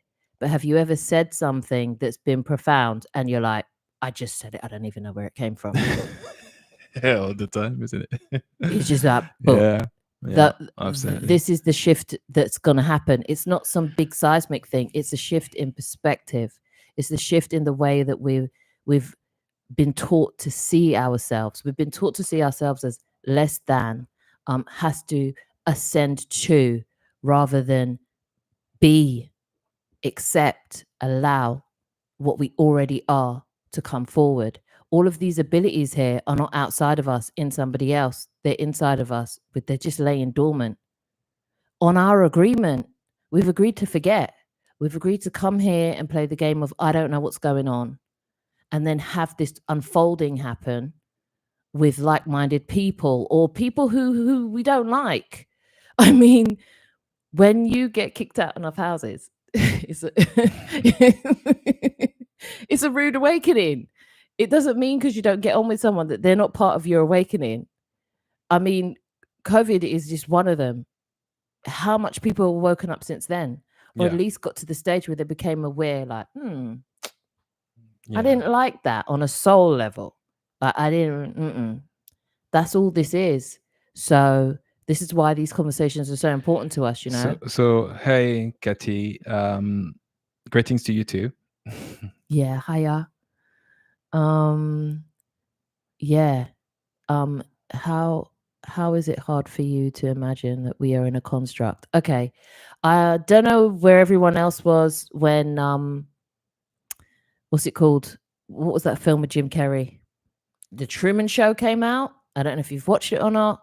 I went cinema with you, and we watched it, and I was like, in my soul, I was like, this is real. This is real. They're letting us know. But then, okay, this is That's how I felt. So now I'm finding out it's true. I'm like, see, a lot of it. I think the way you the new way education will happen is going to have a lot to see with the heart space, not the head space there, because it's more about feeling and intuition, and feeling your situations, and that's closest to the truth. But for that, you have to let go of your fears, because your fears can cloud your judgment. But we get in there, and that's literally how you're going to be able to have love of truth in, showing yourself. And because of the power of synchronicity, the more you get into the truth, then the more evidence of that come up. That's just the way it is. Yeah, it's a matter of asking your guides, asking for involvement. If the whole way here is that we played the game of free will, so if you don't ask for the help from your oversoul, your higher self, and I know I don't even like to use higher self, but the side of you that's outside the construct, I need some intervention here. I need a sign here. I want a sign here, or give me a sign here. Command it in. Then they're not going to get involved. It's part of what we've already agreed to. So I see Gabrielle, you're saying, I want to try that being contact thing you did. All I do is the wake and chill for 5 minutes and then do what? Well, I actually was watching Jeff Mara show. He actually has a huge, I don't know if you watch the Jeff Mara podcast, but he has a guy called Tim Tactical on. We'd love to have him on the podcast as well, to have a conversation with him. That'd be great. And he was basically talking about, if you want to make contact, it's just something you declare. I'd like to make contact. I would like to see, or I would like to have contact with maybe my galactic family, or any galactics who are willing to reach out to me, as long as it's in soul alignment. Because as well, do you really want to talk to someone who just wants to chat to you? Or would you like to talk to someone who's supposed to chat to you? You know what I mean? So that's really what it is. It's like, you choose, be specific at your choices, and just lie there for a while. It might be nothing, but then in the day, it might be something. So don't always think that it has to come through moments of quiet or moments of stillness. It can. But like I said, a lot of them make contact through dream space. A lot of them will make contact through when you just are going to sleep, or when you are in the waking phase, like what I was saying about the guy, Michael Baruga. I hope I'm getting his name right. But he has a whole thing on YouTube called The Phase. Get into it if you're up for it. It's the OBE thing. And once he explains the sleep cycles to you, you'll realize you're always in when you're in the phase and when you're not in the phase. And he just makes it no nonsense, really. But yeah, and then you just sit there and ask for it. I'd like to make contact. I'm open to make contact. And that'll be it. I mean, we've seen what people would say flying objects. Yeah. We've seen those twice. Yeah. And I was like, oh, that's what that is. And it wasn't a big deal. It just wasn't a big deal at the time. I was like, because I'd already, like I said, Trekkie, I've been like, oh, that's what that is. There's no way football court lights are up in the sky like that, following. Yeah. Tracking. 3 o'clock in the morning. No. Yeah. Oh, I see, Danielle. We talk about seeing beings in the physical. Yeah. Okay. A lot of these things, it's important to understand that many of us experiencing that, but we are not meant to remember for many reasons, different reasons. There's a multitude of reasons. Personally, physically, didn't happen to me. Well, physically, had contact with a being, what that I can recall. Let's say that. Yeah. Yeah. Now I know there's because certain things that happened in my life, I know that yeah, I possibly had contact, but to say I can recall it, no. However, it's been mentioned many times before. You got plenty testimony out there on where people say, yeah, I used to work for these official organizations and I used to do that all the time. This is what's happening. And people that just share their own experiences Yeah. when it comes to that. Yeah, many. And it depends on your soul agreement as well. I mean, a lot of this contact was done because of different soul agreements, agreements to share DNA, agreements to share research. We are very watched where we are in this realm by the galactic realms. We are like the number one Big Brother show. People, we are watched here. This is a huge experiment. Going to a place where you're not going to have any of your memories, you're going to have free will, and there'll be no interventions outside of you asking for it. But then what if you don't believe in interventions? Where it's going to be slow to manifest. I mean, it's literally the hardest level of the game. And so we're watched. They're here with bated breath. Like, is this going to even work? And if it doesn't, the repercussions are huge. It's actually a little bit what we were talking about on today's episode. But even though we can't comprehend the repercussions of it, if something doesn't unfold to your liking, you can change it, but then don't ever be in a stage where you say, okay, forget it. Because if your heart really wants it and it's just a matter of timing, just accept that it's just a matter of timing, because the repercussions of not doing something are way bigger than what we can comprehend down here. There's so many lives it's going to ripple effect on, not only here, but in many more realms. Another source that would be great for you guys to get into is Lisa M. Harrison. She explains extremely clearly the construct, when it was made, when it ended, and what we're experiencing now of the construct, which she explains as the copy. Yep. And why we're in a copy of that right now. And after the inversion, after the infection, and what we're doing now to do it. If you need a story version of that, that would be the TV show Lost, if anyone's watched that. Okay, Aga, in one of your videos, you've mentioned going on missions. Could you tell us more about it? Sure. What I felt were, now my missions have changed. So for the past 20 years or so, it has been missions like going and making sure that somebody fulfilled a promise to somebody, or going and making sure that somebody would have the courage to do things at a pivotal point in their life, whether that be to tell someone they love them or to leave somebody. For instance, I was going through money problems here. I was suffering from a place where I felt really stagnant, and I felt a lot of lack, and I felt financially just trapped, really. I felt so limited. And then I went on a mission with another avatar, and it got me together here. Because what happened was, I was extremely wealthy. I was a woman. I was extremely wealthy. And I mean extreme wealth. I'm talking ostrich skin on the inside of your walk-in wardrobe, which looked like the inside of a designer shop. And that was hers. But she was living a life where her mother and her husband were having an open relationship in front of her. And she felt like she couldn't leave.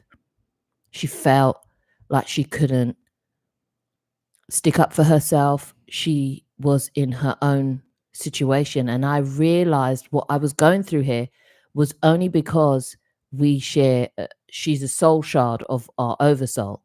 So all these missions that I was doing was just for me to go and help other aspects of myself who are living out their experience here on the earth realm as well. So as I do better in my life and come to understand it, as will they. So these missions were done so that I help her and I help me. And since I started seeing my missions like that, a lot of timelines have collapsed for me. I don't take every feeling that happens to me during the day as my own. Sometimes I know that something else is happening, and that's what I'm going through. That's what I'm feeling. That's what I'm experiencing in my daily life. So if you find yourself in a lull and you like, don't know where it's from, sometimes it's just you're feeling into another aspect of yourself that's going through it. Like I said, time's not linear. Yeah, I hope that answered it for you. Hi guys, do you agree with how Darius Jerry explains the construct and things? I do, but I've come to realize that for me, it doesn't matter. Like I said, I do resonate with it, and I resonate with Lisa M. Harrison's as well. But I also feel like, what does it matter if I'm here to experience? The DLs don't matter to me if I'm here to experience my best life here. If I'm here to, apparently we're all here to master. We're here to master this experience.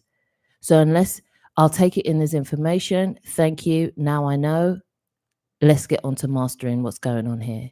Let's get on to living a joyful life as I can right now. And I've been out of the construct enough to know that there is definitely some truth to what he's saying. There's definitely some truth to what he's saying from what I've seen. I will share that picture with you in one of my experience videos. Yeah, I'm going to mention something about this. A reason why it doesn't matter so much is because, like Darius said, he's giving you tools for you to find out for yourself. So you don't have to agree with him. He's not here wanting people to agree with him. He's ultimately here for people to find their own truth, or what the version of truth is. And the reason why I said that is going to be very simple. It's a very simple reasons because in one of the comments we had someone that said, well, I came out of my body and I witnessed that the earth is actually round, not flat. Okay. The thing is, yes, you can come out of the construct, but you also can come out and be in the astral. You can witness a lot of things. But because everything is fueled by your belief system, so in actual fact, and actually, your consciousness dictate the universe. So that's how it is. So then if you have an inherent belief that is maybe the earth is round, perhaps you'll witness that. Is that that's the point? Maybe that's your truth. What do I know? So it don't matter so much. It's all for us to do our own work, really. Yeah. And awaken to the other side and see for ourselves.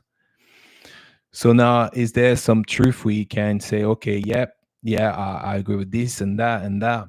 Yeah, but if you haven't experienced it yourself, now you're hearing another person just telling you what the experience is, and that's very valuable. If it doesn't resonate with you, yeah, don't take it on. And that's what ultimately. And I can't stress that, and that even goes for myself. If you hear something from me and you're like, then and I would say that's it's all right. Yeah, that's why we share stories amongst each other, because someone else's story might resonate with you. And discernment as well. Yeah. You have to still feel it here, but you have to stop being here. The problem is that we are being, programmed to be here in our head, not in our heart. So we stop feeling. We have to use our intuition. We have to use our discernment. When something don't feel right, you're like, that don't feel right. Or feel great, feel good. Certain stuff feels so good. And you're like, oh, I know it to be true. Yeah. And I think also what I had to strip back personally was what I've been taught as a kid. You're programmed by your environment, by your cultures, by your parents, by your friends, by everything that you get in contact with, the things you consume, TV, film, anything that you take in. But When you don't process it through your heart space, or you're not taught how to, and you're taught to go against your gut feelings, peer pressure, number one, that's how you go against your gut feelings. Being ridiculed out of your gut feelings when something never sounded right to you and you're mocked. How much times has that happened in school? And you've just been like, okay, I'm not going to mention that again. But in your heart, you're like, didn't feel right. These are the times. And how much times have we done it to ourselves? Oh, I knew I should have done that before I left the house, or I knew I should have done this. How did you know? That is it. That's your intuition. That's what you start listening to. Above all, that's what you start listening to. And I know some people, especially like in business, they're like, no, I go by my gut feelings. And if you call it whatever you want, just go by it. Go by that. Sometimes you'll hear something that will resonate. Sometimes you'll hear something, you'll be like, maybe, but I'm open, but I'll see. It's a tool. Intuition is a tool. Your intuition, your discernment is a tool. It's an underestimated tool. It really is. It's like a compass. It's a tool. The community post. The community post is just the one on YouTube. I'm trying to get one together properly. I don't know. I haven't picked a platform yet, to be fair, whether it's going to be Patreon or we've got Ko-Fi. We've got a Ko-Fi. We've got a Ko-Fi at the moment where we post and that. But I'm definitely someone who likes to be able to explain what I put up anyway. So I just do it as clear as possible. The angelic realm. No, hold on. Kim saying something. Oh, sorry, Kim. With your experiences with the God realm, since all is happening at once, would you both say that it is connected to our DNA and our experiences here? It may be an extreme thought, but just wondering. Go on. Do you want to answer it? You can go first. Yeah. Definitely. Nothing is a mistake. Nothing is a coincidence. The DNA you hold, it is perfectly shaped and designed for the experience you're going to have here. I'll give you just an example. I'm French, for the one who don't know, but also I'm part Kenyan. First, I was growing up a bit without a community when it comes to, all my people are from this place or that place. So I just felt a bit lonely when I was in France growing up as a kid. But then I realized what I choose on a soul level to be part this, part that, have access to certain place in the world. Because now if I want to go to, say, for instance, French Polynesia, I've got full access there. I don't need a passport just because I'm French. So what I'm saying is gain different access as a result. So all of these aspects are not something you should neglect. It's actually a reason why you're choosing that. So sometimes you may live, I can live in Kenya or whatever, or in Europe, no problem. So what I'm saying is there's a connection there, and you will find out sometimes for activation purposes. So that is what. So yes, there is definitely a connection between the DNA and your experience here. Absolutely. 100%.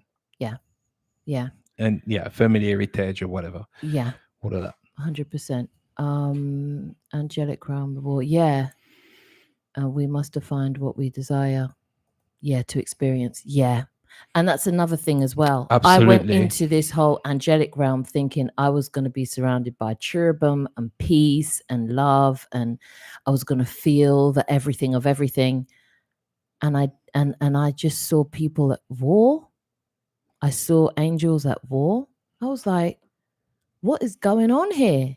And I'd asked a couple of my friends who'd done OBEs as well. They were like, oh, you just probably remembered the Great War. And I was like, I remember the Great War, but I didn't remember being in it as an angel as well. I remember being in it as a galactic being. I remember the death and everything. I don't remember this part. And they were like, oh, this is part of your memory coming back. And I was just like, not everything we call in is gonna be la vie en rose. Sometimes it's gonna suck.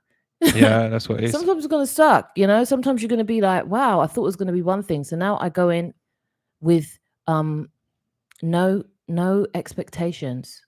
I am excited. I will call forward the best. I will call forward my discernment. And outside of that, I don't try and have too much expectations because I don't want to color what I'm about to see. I just let it reveal itself to me, and then I'll take the information I'm given. So I'm saying, I think it's Renee. I guess that's how you pronounce it. Correct me if I'm wrong. Always wondered if the things I make up in my imagination are actually real in some other world universe. Well, here's the funny thing, yeah. You know, we probably all thought that when we were a kid, where you thought, you know what, I'm sure if I put my mind into it, I can move this cup, right? Which you call that telekinesis.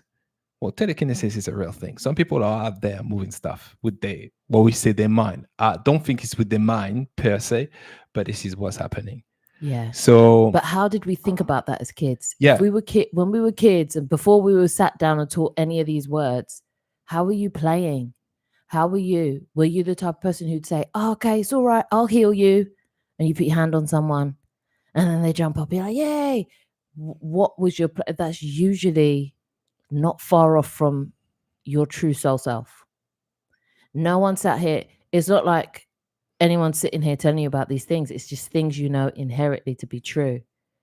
Then you'll get fobbed off over the some grown up from somewhere will try and fob you off and say, oh yeah, your imagination's running wild, like it's some sort of infection, when really it's the opposite way around. Most things here, we play the game of opposites.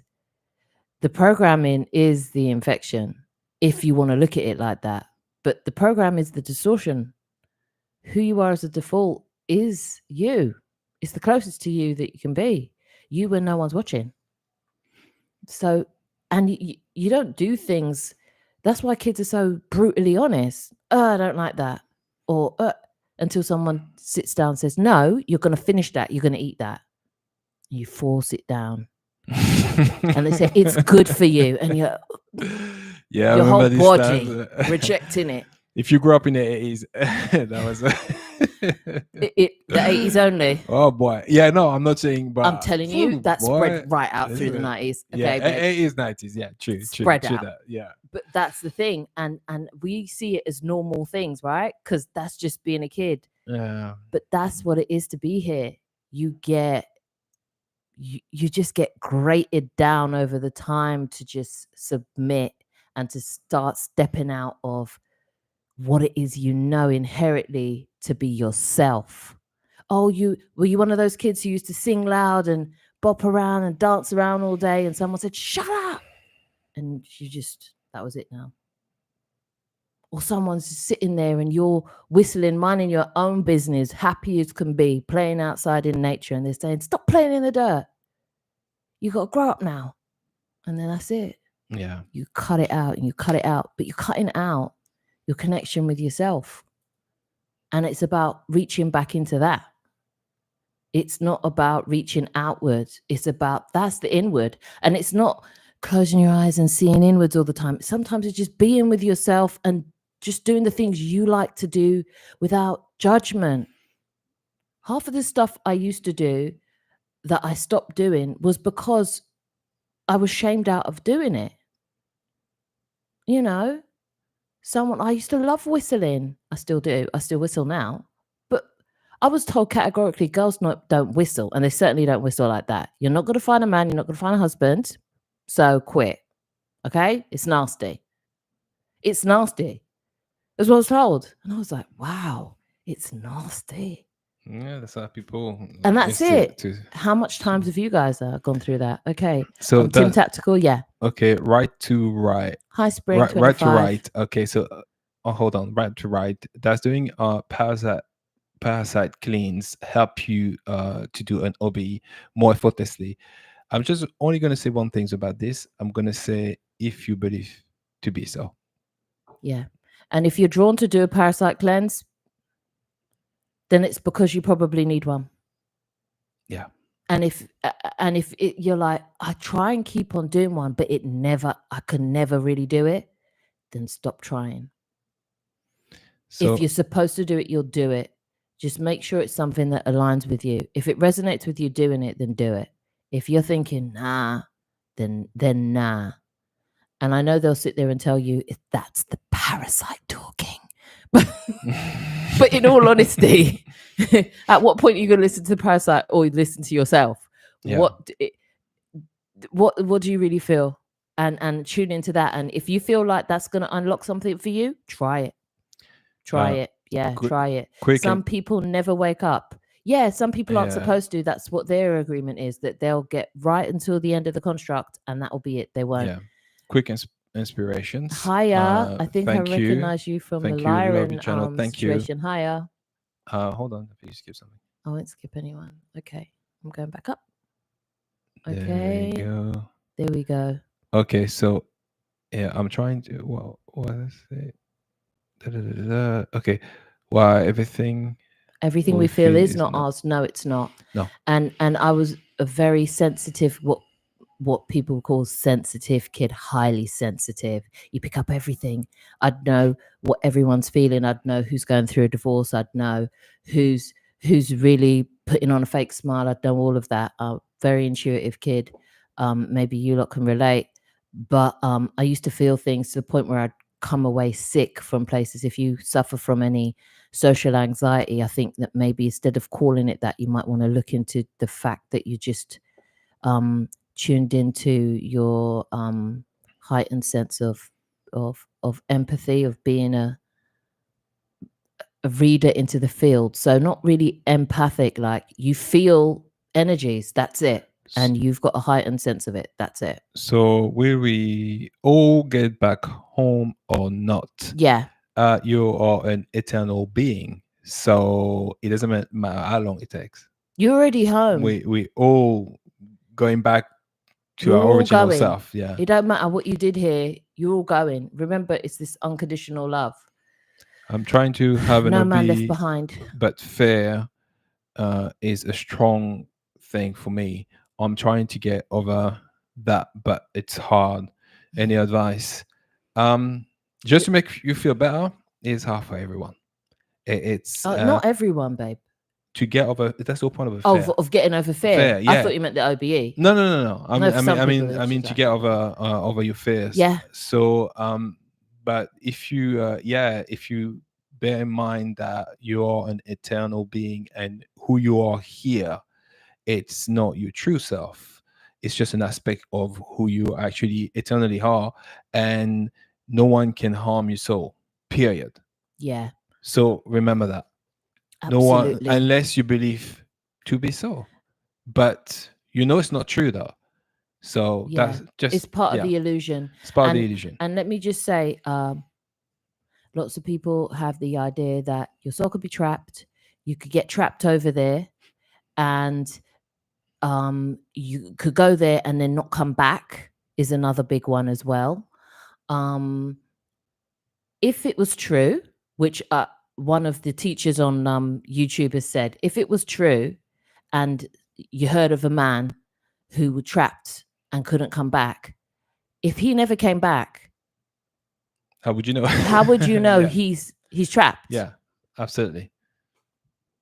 He didn't tell you he was trapped, because if he was trapped, he'd still be there. And trust me, he's good. He's good. Like, once we get over that, and it's okay. It's okay to have fears around things. We're here. We had this experience. I don't know how old you are. I don't know what you've been through. We've all been through our own thing. Sometimes we're still holding on to so much, and that's okay. Just be gentle with yourselves. That's the first person to be gentle with. Be gentle with yourself. Be compassionate with yourself. If you're scared of something, don't have any shame around it. Just be like, yep, this is what it is. Just don't try and hold on to it for too long. It's not yours. It's just something you're experiencing. Become more of the observer of it rather than the first-hand experiencer. And I know that could be difficult as well. But have utmost compassion for yourself. Treat yourself like you would a 3-year-old child if they were scared of something. Yeah. JB, you're saying that Michael Radiga is dope. Darius says a lot of what Radiga recommends for OB. Yeah, absolutely, Yep, hundred Michael percent. Raduga. You got the name, JB. Yeah, Thank you. yeah, Yep, definitely, hundred that's the percent. name. Go and check him out. The videos are great. If they resonate, stick with them. If they don't, then try and find someone else. But for the most part, if you're looking to do an OBE, it's all on YouTube. He's got his 3 lessons. He's got the voiceover. He's got the download PDF. Check him out. So see what you think. Next one. Okay, Marilyn. Yeah. Off subject. Do you know whether or not the avatars carry more than ego and soul within it? Okay. Do you want to answer that, or should I? It's up to you. Okay, so a lot of my things that I go through, I've got my book here. I thought I'd show you guys. This is one of like a whole load of journals. I got boxes of them. All of these things that you see here, these tabs that you see here, are alternate life experiences I've had, remembrances of alternate lives and timelines that I've had, or whether it be with the same soul family who is there with me, or whether I've done them alone, or whether they've been galactic. And what I've noticed when I have those experiences or memories come back is that each have their own persona. And that's what's let me realize also that my persona belongs to this avatar. There's parts of me who are the same, like a thread, that run through on all of the avatars that I know are from my same soul shard. But for the most part, they each have their own thing going on. However, we do have a sense of a shared ego, so to speak. So their train of thought, as far as their sense of discernment or their sense of how they analyze the world here, is similar. That's what I've experienced. But if anyone else has experienced anything similar to that or could answer, Marilyn, please hop in. I'll just add something. So basically, the way I perceive it is the body is the biological computer, the operating system, meaning like Windows or is going to be the mind, and the applications, main applications, maybe the drivers or the applications will be the ego and certain other aspects of yourself. And all of this, eventually, when you go back home, it will have to be all reintegrated.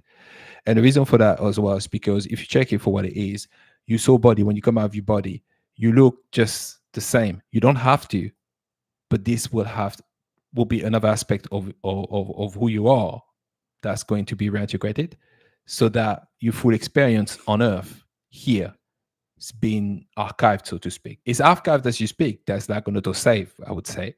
But I'm just saying at the end, and so you can have the comprehensions of all what that was. Hence why when you hear people saying kill the ego, absolutely not. Absolutely not. You Yeah. need the ego still, so you can experience duality and contrast. So that's what I would say. And also, it's not to, and I get what people say when they're talking about the ego. It's just that through doing a little bit of psychology back at school, and even then I'm just like eye roll. But yeah, when the whole concept of an ego was introduced, it was that the ego was something central to you, and then you'd have the super id and then the id, if I remember correctly. I think super ego, something. Well, whatever. Yeah, it's some like that. Which would represent that the ego is something that's integral to you, and the 2 other aspects are the ones of influence. So it was never posed. It's just that we ended up diluting everything and calling everything the ego, and that the ego's arrogant and the ego's this. But even in psychology, it's not depicted that way. It's something that the spiritual community likes to speak of. You have to kill the ego. But because I was like, hang on a minute, there's 3 aspects to that, though. That's what I'm saying. So look into that and see how you feel about it. Yeah. What are your thoughts on astrology and its validity? I think it's fun. I think there is some validity, but I would like to I'm not trying to be over reliant on it, but I wouldn't say that it hasn't helped over the years for allowing me to see some truths or allowing me to uncover some parts about myself. I wouldn't throw the baby out with the bathwater when it comes to anything, whether it be the concept of ego, the concept of astrology, anything like that. A lot of these things are true at base, but then they've been distorted. So even when I move on from something or move on from using something as a divination, I won't throw it all the way out. It's like I still do tarot for myself because I like it. You know what I mean? And that's the thing about this journey. It's not trashing everything that you were. It's archiving it, archiving your best bits. It's, if you still like it, do it. It's fun. How serious you take it now can shift.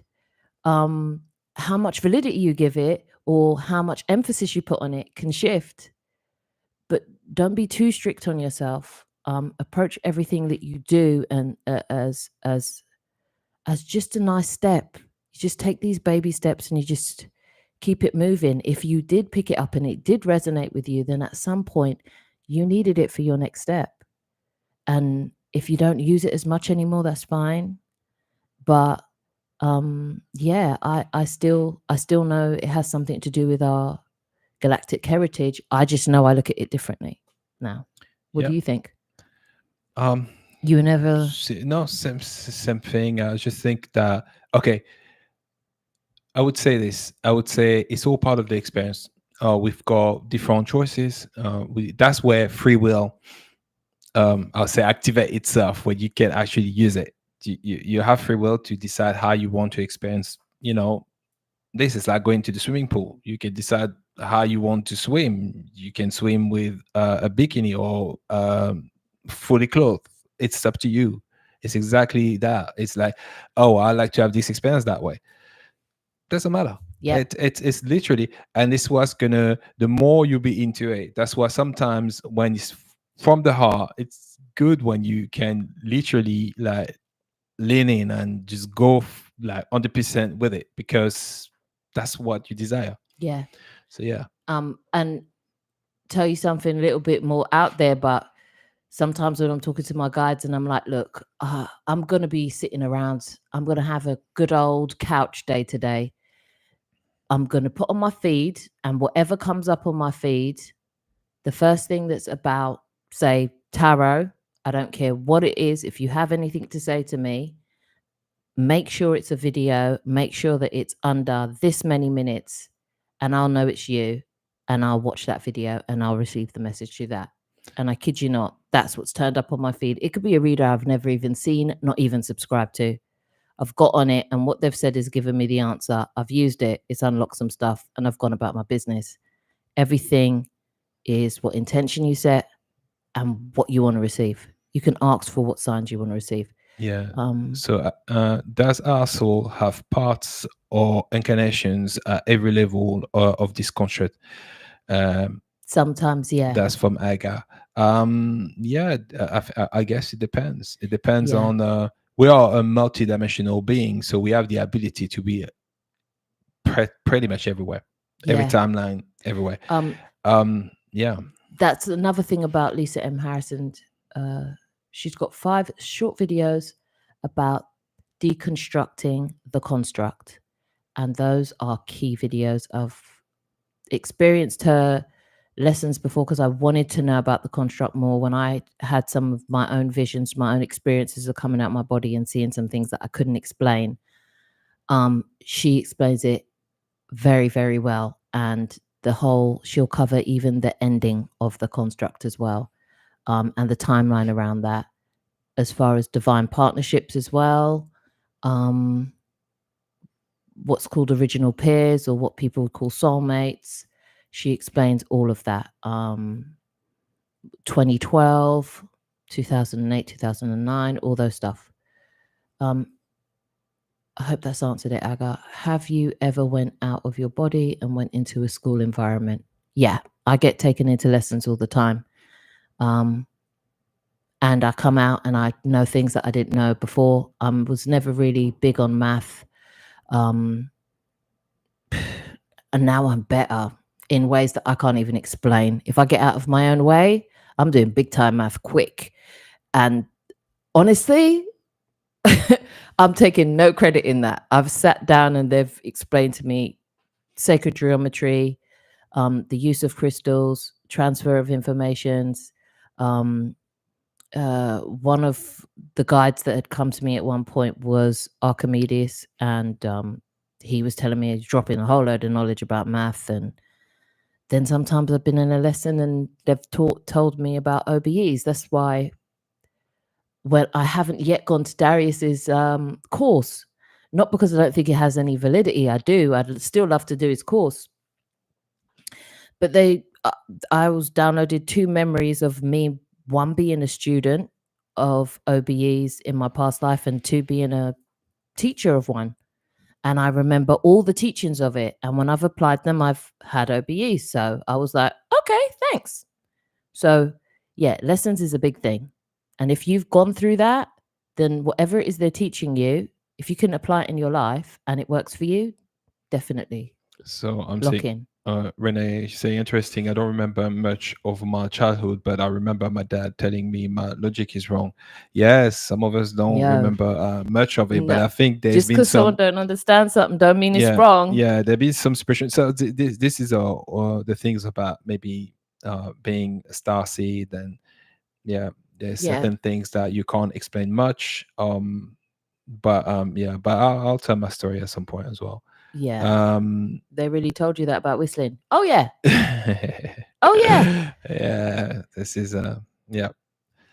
Being so no, been having OBE since I was a kid. Was Hey, never Spring supported 25. by my family up till today. Yeah, they're just not meant to.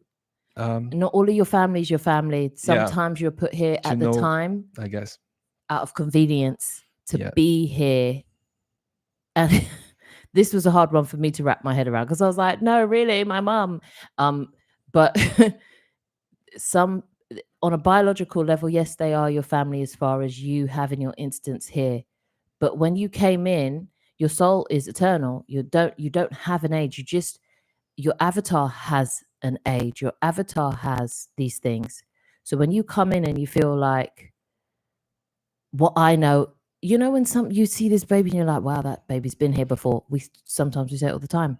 Yeah, they have. You're talking to a grown soul. And that Yeah. I never locked into that until my last baby, our last one. Mhm. He's not even 2 yet. But when I came out of body, I met his soul and I had a conversation with him.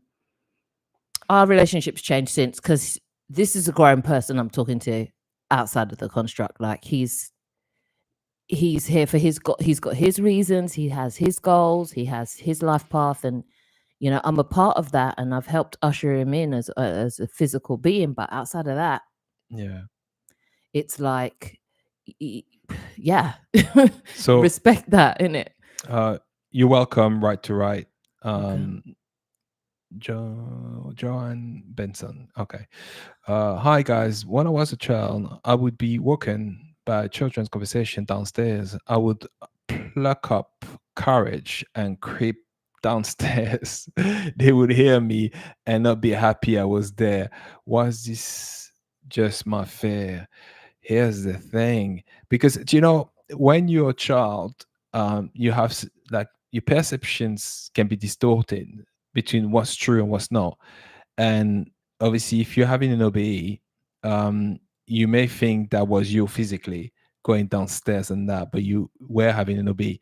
And then again, for you to be able to have enough discernment as a kid, with all the programming and the conditioning that we're going through, then for you to make that up as being your fears, it could be some things you've created for some reasons. Maybe I can give you an example. Maybe if you find it hard to make friends and you wanted to have friends, and then you see friends and then you have a fear of being rejected, for instance, that could be a scenario like that you've experienced as well, because in your actual real life you go into school but you're like, wow, I love to have more friends, I want to be loved, and etc., which we all go through. So it could have presented itself like that as well. Yeah, But depends on it's depends on what dimensional space you're in. yeah, But for the yeah, it most really part, depends. you may have just been getting into someone else's conversation, and they were like, "She heard us, and what is she doing here?" You know what I mean?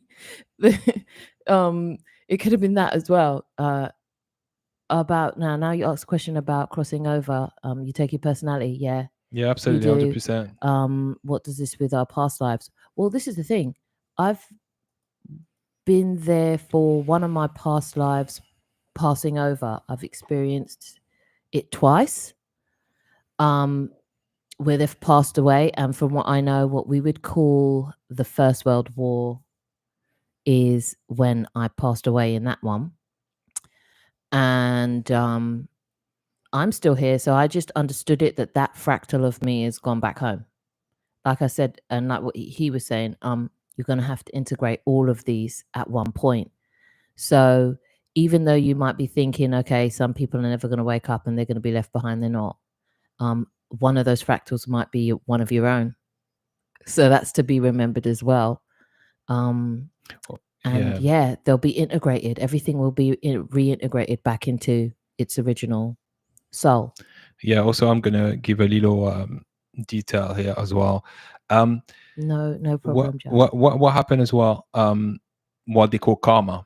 So the problem with past lives, when you have unresolved things that happen and they brought back in, because a lot of us find ourselves in a loop. So you're not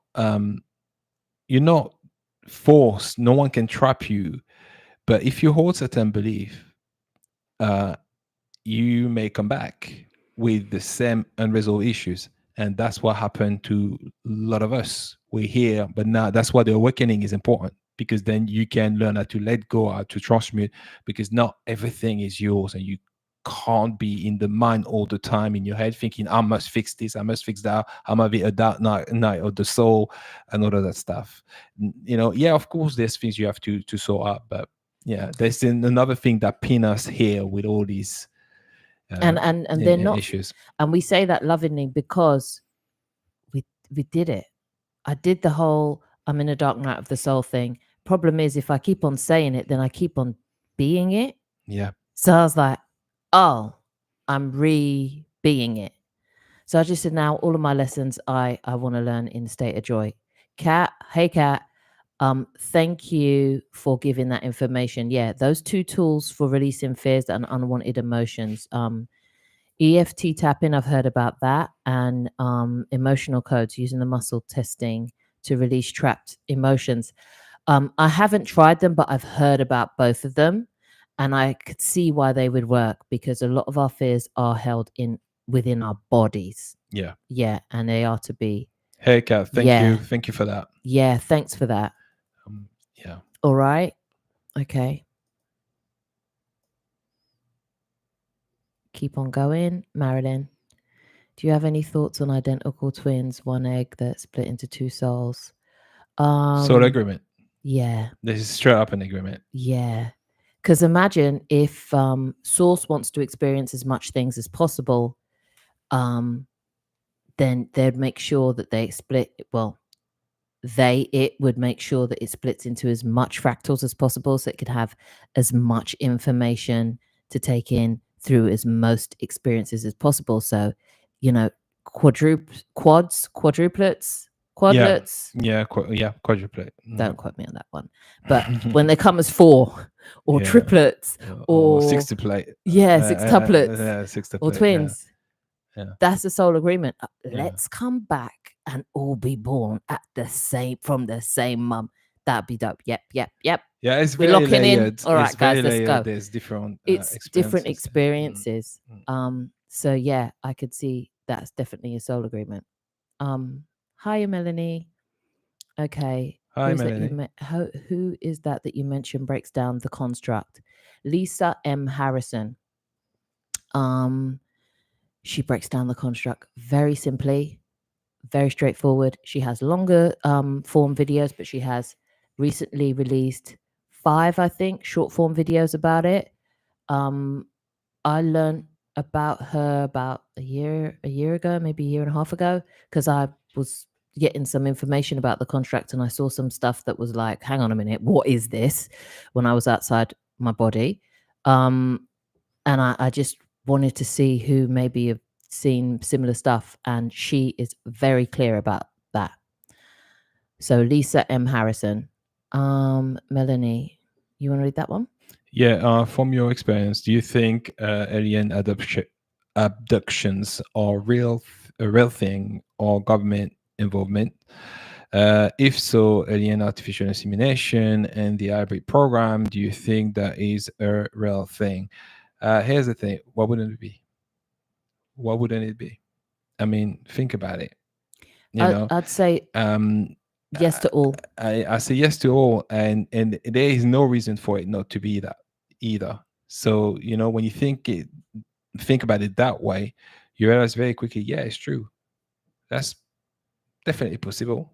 I know, and you got testimony out there. Some people like firsthand experienced it. And remember everything. Yeah, for all the abductions as well, there are some people who feel like they were abducted against their will, which have had their own confirmations about. And then there's people who have had agreement abductions where their parents have agreed to something and they would dress them up at night and the ship would come down and their parent would say, okay, get on. And they remember everything. And they remember being tested on and everything. Like I said, Tim Tactical on the Jeff Mara podcast, he's got a whole series with him. He will cover that a lot. He covers that big time, especially for the government side of things, government involvement. He is a German. He's German, isn't he? Or Austrian? Yeah, German. Yeah. He used to work for the government there, and he speaks about it openly, what his involvement was, what the government's involvement was.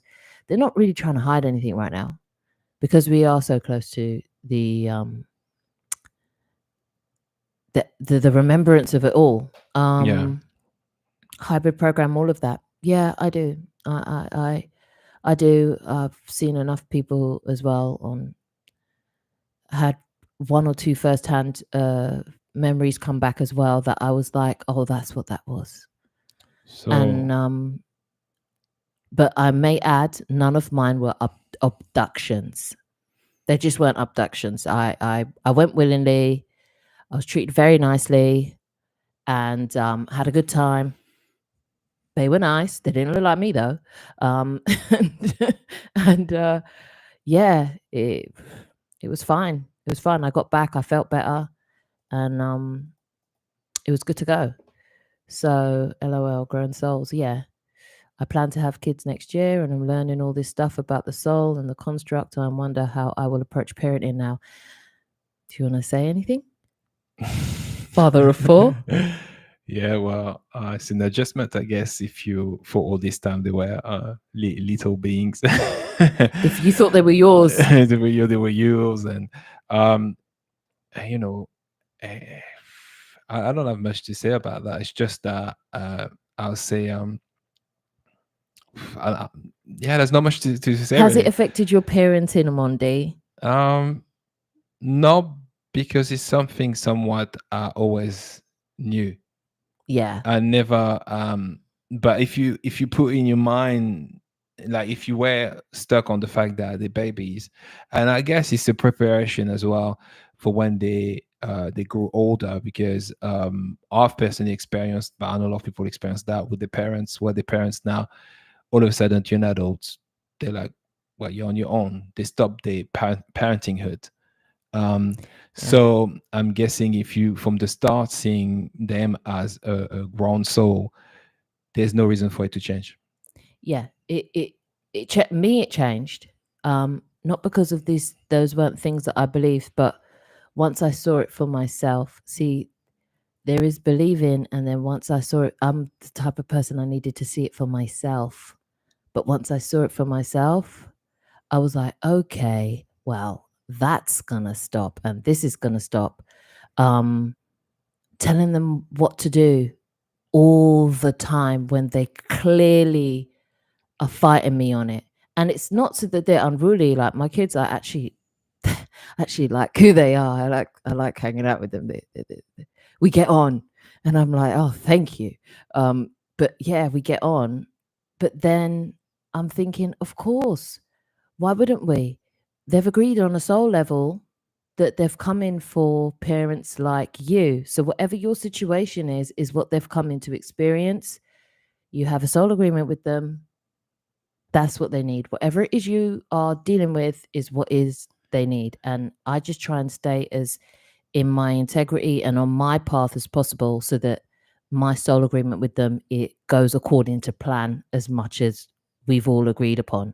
Because if I start acting out of my soul's plan, it derives their soul plan as well. Yeah. In some way. Yeah. Though we all have free will. If I've said that clear enough. But yeah. I would say foster this soul expression. I'll say that's the main focus. Yeah. Yeah. So yeah. Yeah, you're more of a foster. Yeah, that's a good one. What are your thoughts on the lineage of our human bodies? Does it carry effect on what we would have to deal with, influences in our experiences? Yes. In my experiences, they have. A lot of the things that I was wondering, why am I going through this? I've realized, like the missions, I've realized that was because of my lineage to the Salamthians, who are more based in time travel and things like that, of that nature. And why I've been able to do missions, because there was a lot of baggage I had in many different avatars that I needed to close timelines down on, especially after the inversion of the construct. And I was way off the path for so many. It wasn't just with me. I don't know if anyone's watched Everything. Where is it? Everything, Everywhere, All at Once. Yeah, that's what it is. Is the best way I can explain it. What affects you, what you do here, it affects so many different timelines of you, instances of you. The whole point of reintegrating it is mastering that to the point where you can go and shut down some of these timelines as lovingly as possible. Integrate them, not even shut them down, integrate them. Like I said, when we were chatting to Corey, there's been times where I have had instances and avatars where I've done some horrific stuff as those avatars. They're out here doing the most for toast. I'm not going to lie to you. I would say one thing about this. I'm going to quote one thing that I used to always say. You are here to experience, which you are not. So I would say this because when you have all of these aspects where you got, a lineage and all of that stuff, it's perfectly designed for your experience. So they are there so that you can begin to remember as you experience life, etc. You begin to remember. So, for instance, maybe you have a lineage from a certain part of the world, and you're going to go down there, say on holiday, and that holiday in particular will activate something. I don't know if you heard one day I used to talk about his story when he went to Morocco. He kept on popping out of his body. It was uncontrollable at the time for him. He was just like, wow, I was so tired. It's like I kept on popping out. So obviously there was an activation there for him in Morocco specifically. And that is what it is. So the reason these things are here, it's because it's what will activate certain things and then help you remember who you truly are. Yeah. So yeah, I will put it that way. I would say you're right. Geolocation is something, because obviously France, I wasn't born in France. I liked it when I was 12. I went there, but nothing. I was like, yeah, maybe I'll live here one day, just casually, because I saw they had a beach and November was rocking. And I was like, hang on, did I get a little tan in November? I was like, I need to be here. That was the only evaluation. But in just following that little bit of joy, I end up with a French guy. And then since we moved over there, popping off with all sorts of memories, all sorts of downloads. That's when I was tired. That's when I started really experiencing what I had to experience. So yeah, activation, 100%. So it's all designed for that. So look into why you're born there, why you that ethnicity and places you've been in the world, and look into that. Yeah, don't see it as a bad thing. And that's what you're taught to do. You're taught to see yourself as less than. Oh, I grew up this color in here or that color in there, and that's why I did. Yeah, that's the generic term of it. But on a soul level, you would not ever put yourself somewhere where you wouldn't get the maximum tools you need and experience you need for what your awakening is going to be. So if you look at it with those eyes, lovingly, with no blame on yourself or whatever, and just say, look, I chose this, which was, I'm telling you guys, the mere fact that used to be my thing that I'd say to my parents. I'd say, how dare you? I didn't even ask to be here. That was my line. That was my drop the mic. All of us. That was my drop the mic. Yeah. You're coming and spurting this 90s shit to me, this 90s parenting, and I'm talking like first generation Jamaican 90s parenting, if anybody knows what that is. That was mic drop. I never asked to be here. Remember that. Remember? And I used to run. But that was my thing. And now I come to find out, you're telling me I chose to be here. I chose this family.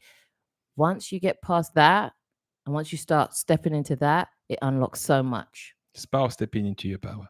It unlocks so much. Yeah, you do get all types of abilities. Yeah, when you're having these experiences, so many abilities come online. And also we're always, made to think that it's someone else who has a certain ability and we don't have it, and yada, yada, yada. We all have them. They're just dormant. They're like, if someone said to you that they don't know how to smell, yeah, maybe your smell's not working right now, but yeah, and I don't know if anyone's watched the last testimony about Darius's testimony. I think it's Jeff, who is now walking. He's willed himself to walk again. Yeah. Just look into it. Yeah. These are the things that I'm talking about, dormant abilities and the soul's will. Fractals, yeah, it's what is referred to as when source energy decides, okay, I'm going to break myself off into these different fractals of, I can only explain like that, pieces of the pie. And each of these will go off and have experiences for me. So yeah. Do you have any thought on why time is speeding up? I thought it was just my twin sister and I, my twin sister and I, but others are feeling it too. I'm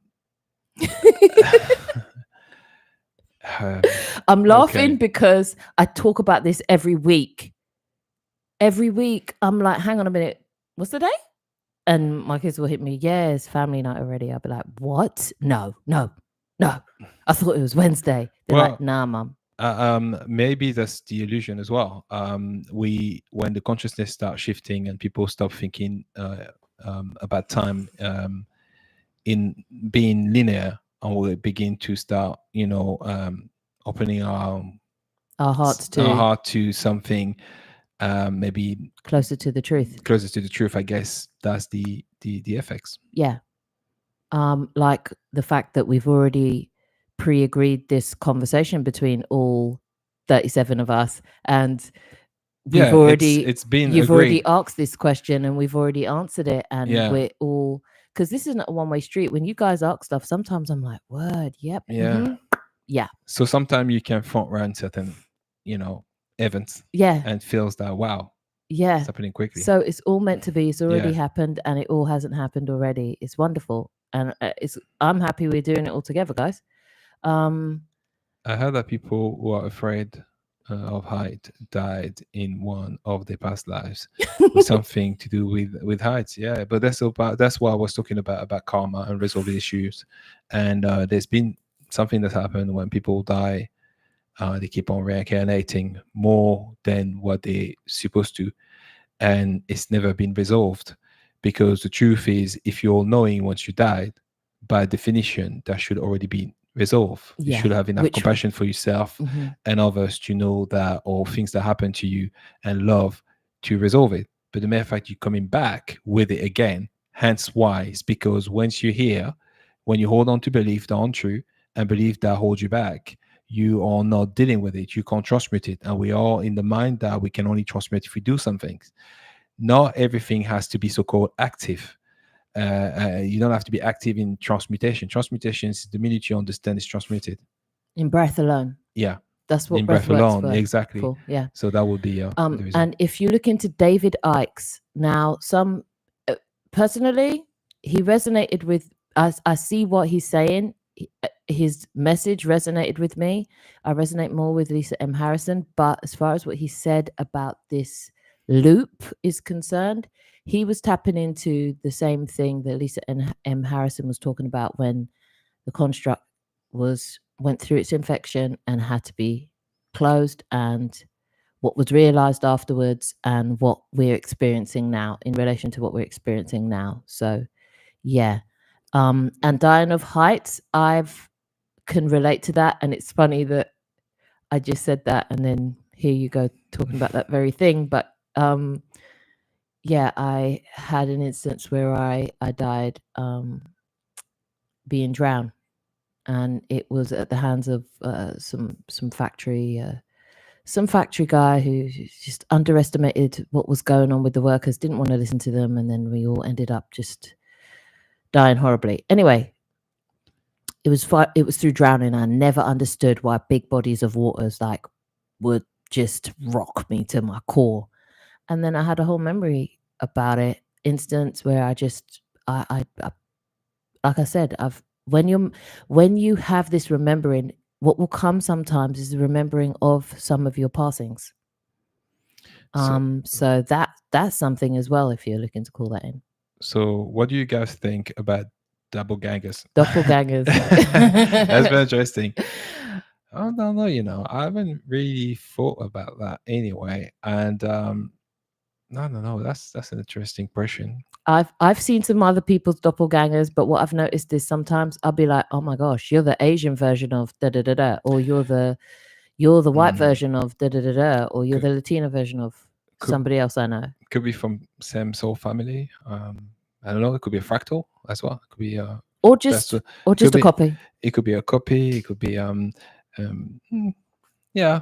I'd like to know more about it. Yeah, if any of you guys know about more into doppelgangers, please just give me the reference. I'll look into it for interest.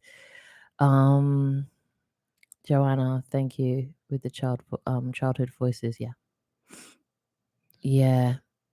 So true with the problem making friends. Yeah. I try too hard, and so this makes sense. Yeah, sometimes.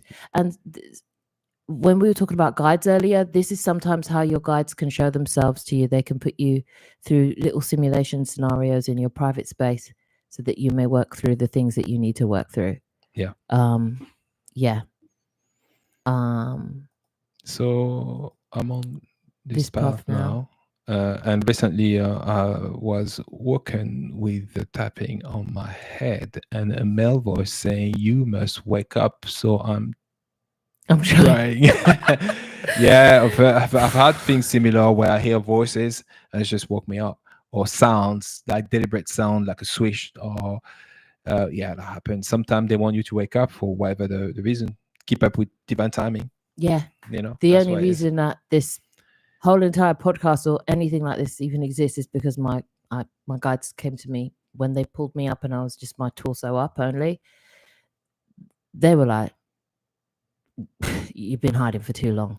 Yes, Gabrielle, you can also see your baby, who will be your baby on the other side. Yes, you can see it in advance. Yeah, it's all agreements. They're also contracts. Yeah.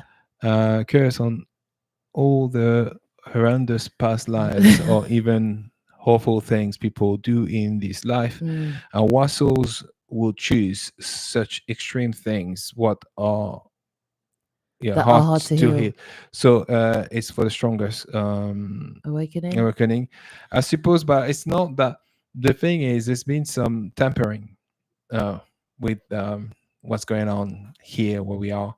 A lot of things were not meant to happen that way, but it's for the sake of soul's expressions and free will. It just had to happen, I guess, and to have the full experience. So even though we may you say temper? No. What we When you did the tampering, or someone no tampered with us? no but the someone is us. This is the thing. We Oh, always other saying, ones of us have or whether tampered. Yeah, other stuff others. tempered, Yeah, with it. It is for the experience. So yeah, now with experiencing this, it had to happen in order to experience this whole thing. The yeah, the ground awakening and the great work and all of that. yeah, Otherwise, it wouldn't exist. yeah. So you do need the polar opposite.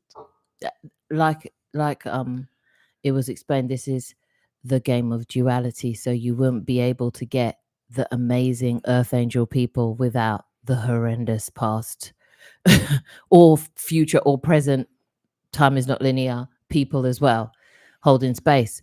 What I would say about that, though, is it was a rude awakening for me, because I'd always thought, why do good things seem to happen to bad people, and why do bad things happen to good people? And I was one of those kids who asked that question a lot.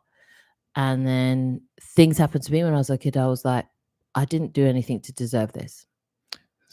But now it's not that I think I deserve it. I just understand why, because I've experienced what it is to do it as well. Not that I condone it. Not that I condone it. I just like, now I see. So Gabrielle, you're saying, yeah. So would you guys say you are awoken? Do you know what I would say? I would say this. I would say I will only know once I stop experiencing fear fully. Yeah. I have no fear. Yeah. And I can, until then, part of me, yeah. Yeah. I'm unfolding. I'll know at the end, because we're all going home, regardless. Yeah. I'm sure there's something I missed. Yeah, exactly. So listen, it's like an onion, it's layered. Yeah. So many layered. Yeah. Sometimes you cry. Yeah. Sometimes you put them on the fire and put a whole load of sugar on and them. cook it. You let it cook. Put it in a burger and eat it. Yeah. I would say that I'm starting to remember, but some of the stuff, I'm not gonna lie to you guys, I didn't really want to remember. Once I started asking for my soul contract, and I started and my soul records to come forward, I saw some stuff that I really didn't really prefer to see. Yeah. I was like, oh, okay, cool. Yeah. So we're not here to so maybe we're not here to extrapolate. We're just here to experience a part of the experience, share your experience, co-create with others, including you.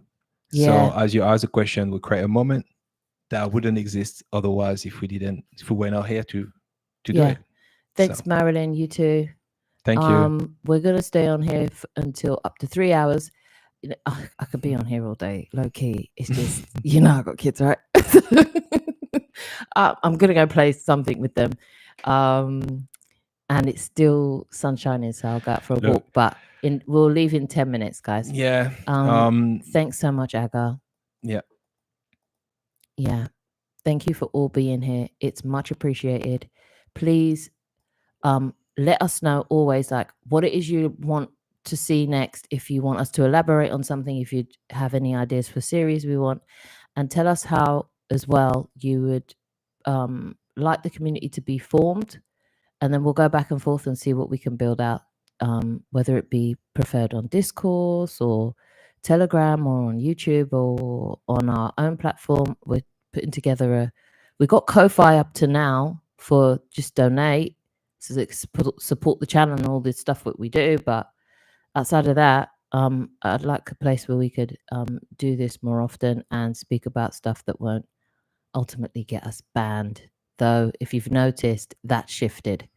A lot is coming out from a lot of so-called official people that we would never have heard 5 years ago, let alone 2 years ago. Yeah. Also, just I know we artists as well, so we got some stuff out there. Well, Yeah. are going to put as well available.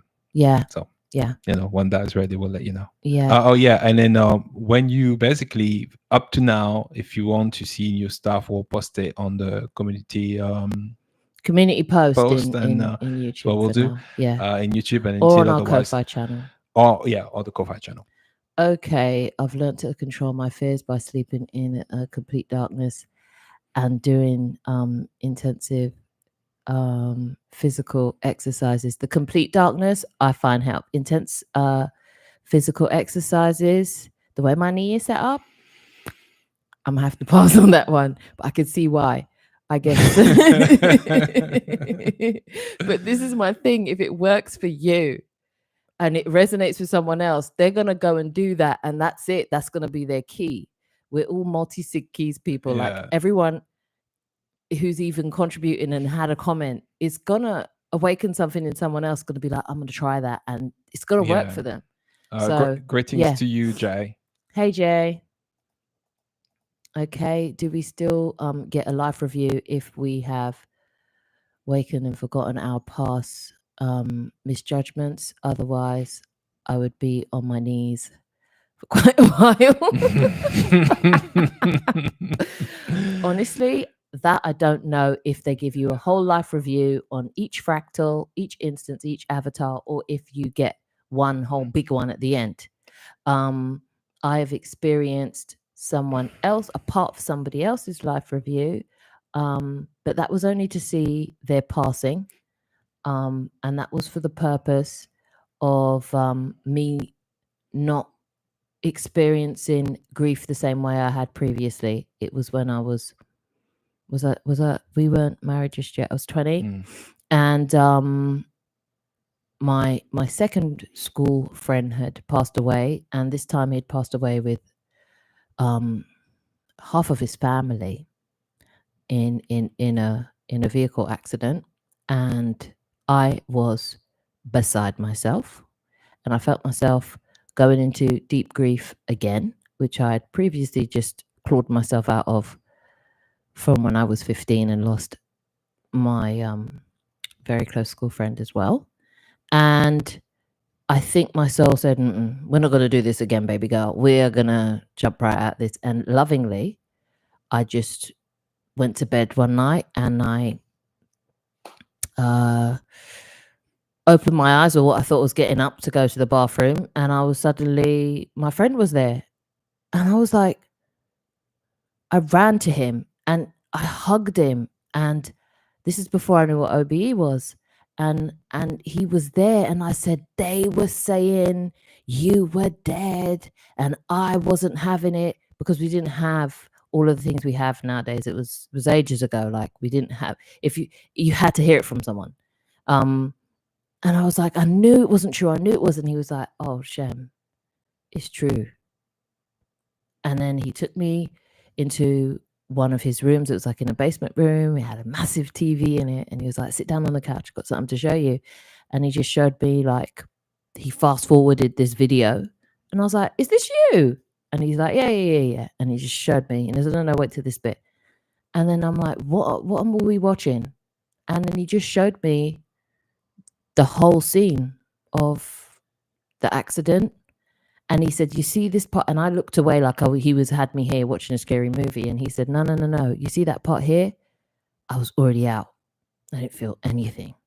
And I was like, are you sure? He was like, Shem, I'm good. And I didn't want to come back. As soon as I was here, I was like, no.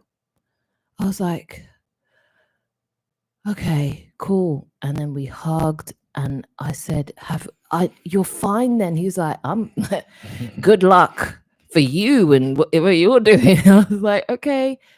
And that changed me. That I literally woke up the next morning, no grief. That shifted me. That one moment shifted me. And that's the power of the life review if it's even shared. So I can only imagine mine. And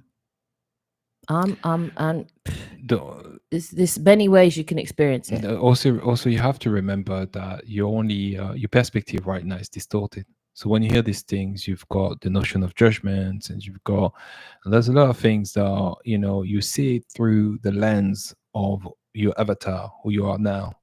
So yeah, there's no need to fear. Yeah, I'm seeing. Hi, Hi, Okay. Good to see you here. Yeah.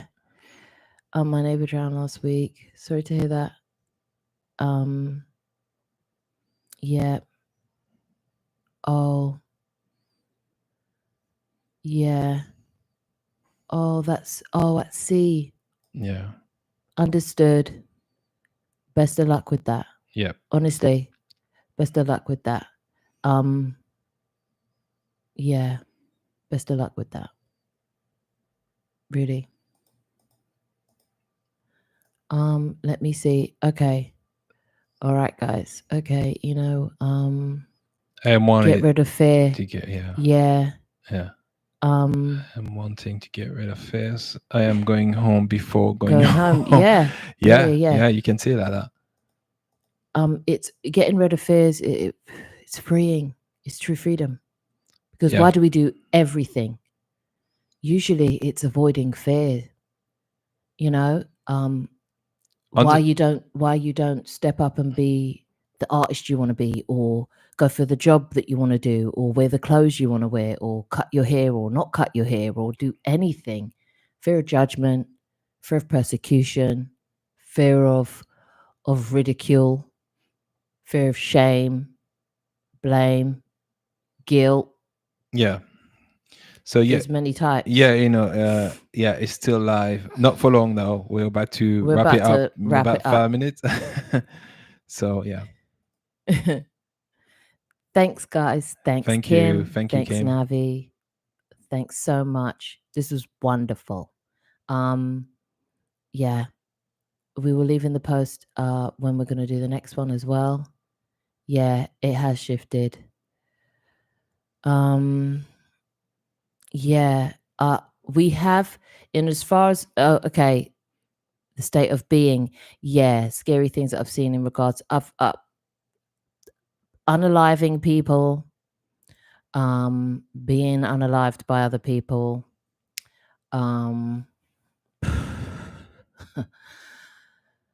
abuse, physical, verbal, emotional, financial, the lot. Let's say one thing. I'm gonna quote Corey. You were not always the good guy. Corey said it very, very well. That's something to deal with. Yeah. But then again, that's if you attach yourself too much of to your past life and thinking it's just that's who you are. No, there's different aspect of you, but it's not solely who you are. Yeah. But now the difference is I was able to see what heart space they were in when they did it, and a lot of the time it's out of deep fear. So when I come here now and I'm living this life and I see how people act and they move, immediately I'm able to read what fear they have attached to what action they do. Whether it be they seem greedy where they seem greedy, or they seem cold, or they seem like they got harsh words. I always see the fear attached because I've been able to have firsthand experience of it. So then that's given me the ability to hold compassion for them. Not agree with them, not okay what they're doing, just understand. I see Gabrielle, you asked something. Say, thank you guys. Could you make a video on how you guys have OBEs and other ideas could be expanding more on the beings? I am going to make a video about my own experience, my own experiences that I had. I'm also going to make a video about something I had when I was a kid called AIWS, more in detail, because it's a very unspoken subject, but I think many of us may relate to it as well. It's a very interesting thing as well. So yeah, and Shem definitely has already started sharing one of her actual experience. It's a Stasis Pod one. We just the we next just one. posted it today at 4 o'clock, so you guys can, after that, whenever you're ready, you can go and watch it. All right. Yeah, I get that too. But the way my knee's set up now, I can't even kneel. So hey, blessings. That's really funny. Blessings. Yeah, my my body money as much as refused to possible. let me now worship anything. It's anyway. like, no, get up. We're sick of this. Get up. Just taught me that. Yeah, no pedestaling anymore. Yeah. And that's the thing, guys. Like, oh yeah, video game. That's wonderful. Oh, Artists. wow. I know so many of you are creative beings as well. Like outside the things It's that lovely you to go see. for, share that too. Like the platform that we're gonna do, like for the membership, I'd like us to share these things as well. Like if you're working on something, share it. We are on X right now under the O's. That's our collective that we do all of this. We do our art, we do our music, we do the podcast under the O's collective. If you have any art that you do that you want to share, post it on the O's Twitter for now. But all the links are in the description, and we're going to get all of that up and running. Thanks for sharing. Hiya, I can't read your name. It seems to be in, if my eyes serve me right, Russian. But hiya. I went to sleep. Okay, next to my dear grandmother to help her go away from the grid. I knew that I had to what I had to do, how to do it. And nobody out of my family denied me the right to do it, despite the strict culture. Yeah, when that time calls and that comes, you'll be so surprised how people will just be like, you know what? Yeah. Do it. You know what? That's such a such a lovely loving and thing loving to things. Yeah, to do. Yeah. Yeah, absolutely. It's such a loving thing to do. Love you too. Love you all. Yeah. And thank you for your contribution. I love these conversations, guys. Thank you. I really, really do. Yeah. Yeah. I'm losing some. Yeah. Absolutely. Yeah. It is. It's a beautiful therapy. Yeah. Mm-hmm. Glad to have got you. Yeah. Yep. Glad you caught us. And thank you, Gabriel. Glad we can speak thank to you as Laura. well right now. Thank you, it's Kim. Great. Thank you, Melanie. Thank you, everyone. Thank you all for being here. Thank you, Aga, making a video on meaning of music and creativity, soul expression. Sure. All right. We featured chat. Yeah, go ahead, babe. Yeah. We actually are planning as well to have few artists on the podcast to talk about doing something that's heart based and do it something from a spiritual perspective. Not doing it from you headspace, but more your heart space, and the challenges that come with that as well. Yeah, because we know there's some challenges. Yeah, definitely we will. I do have another channel. It's just started, but I put my music on there, and a lot of that is channeled. And I will get into. I do put some stories there, but I'll be developing that as well. But definitely with creativity and soul expression, it is a big part. Thank you, Joanne. Thanks, guys. Hey, Alan. Hiya. Hey, Alan. Thank you. Thank you, Jay. Thank you, guys. Yeah. Okay, OBEs. Yeah. That can be rough, whether that's listen. I told my guys I'm not doing sleep paralysis because I'll be waking up like I'm a dribbler. I'll wake up like no, I'm not doing it. I said no. So I said no. Just that's, and then I've had spontaneous ones. So hey, that's I didn't experience sleep paralysis, but also I found out as late. There's maybe a reason for it. Yeah. That's why I'm gonna do a few videos about it as well. So thank you. We're gonna end it there. Thanks for your contributions. Thank you for your questions. Thank you for your insights. All the link will be in the description. So if you want to support the channel, see other things we do, I'll be there. Yeah. All right. Thank you so much, and keep up with the community post, because we will post for next live and when that's going to be. Most likely will be on Sundays, but if we'll it's let not, you know. It's not, and you'll know. Yeah, keep up with it, guys. All right. Thank you so much. Thank you so much. Ciao. Ciao.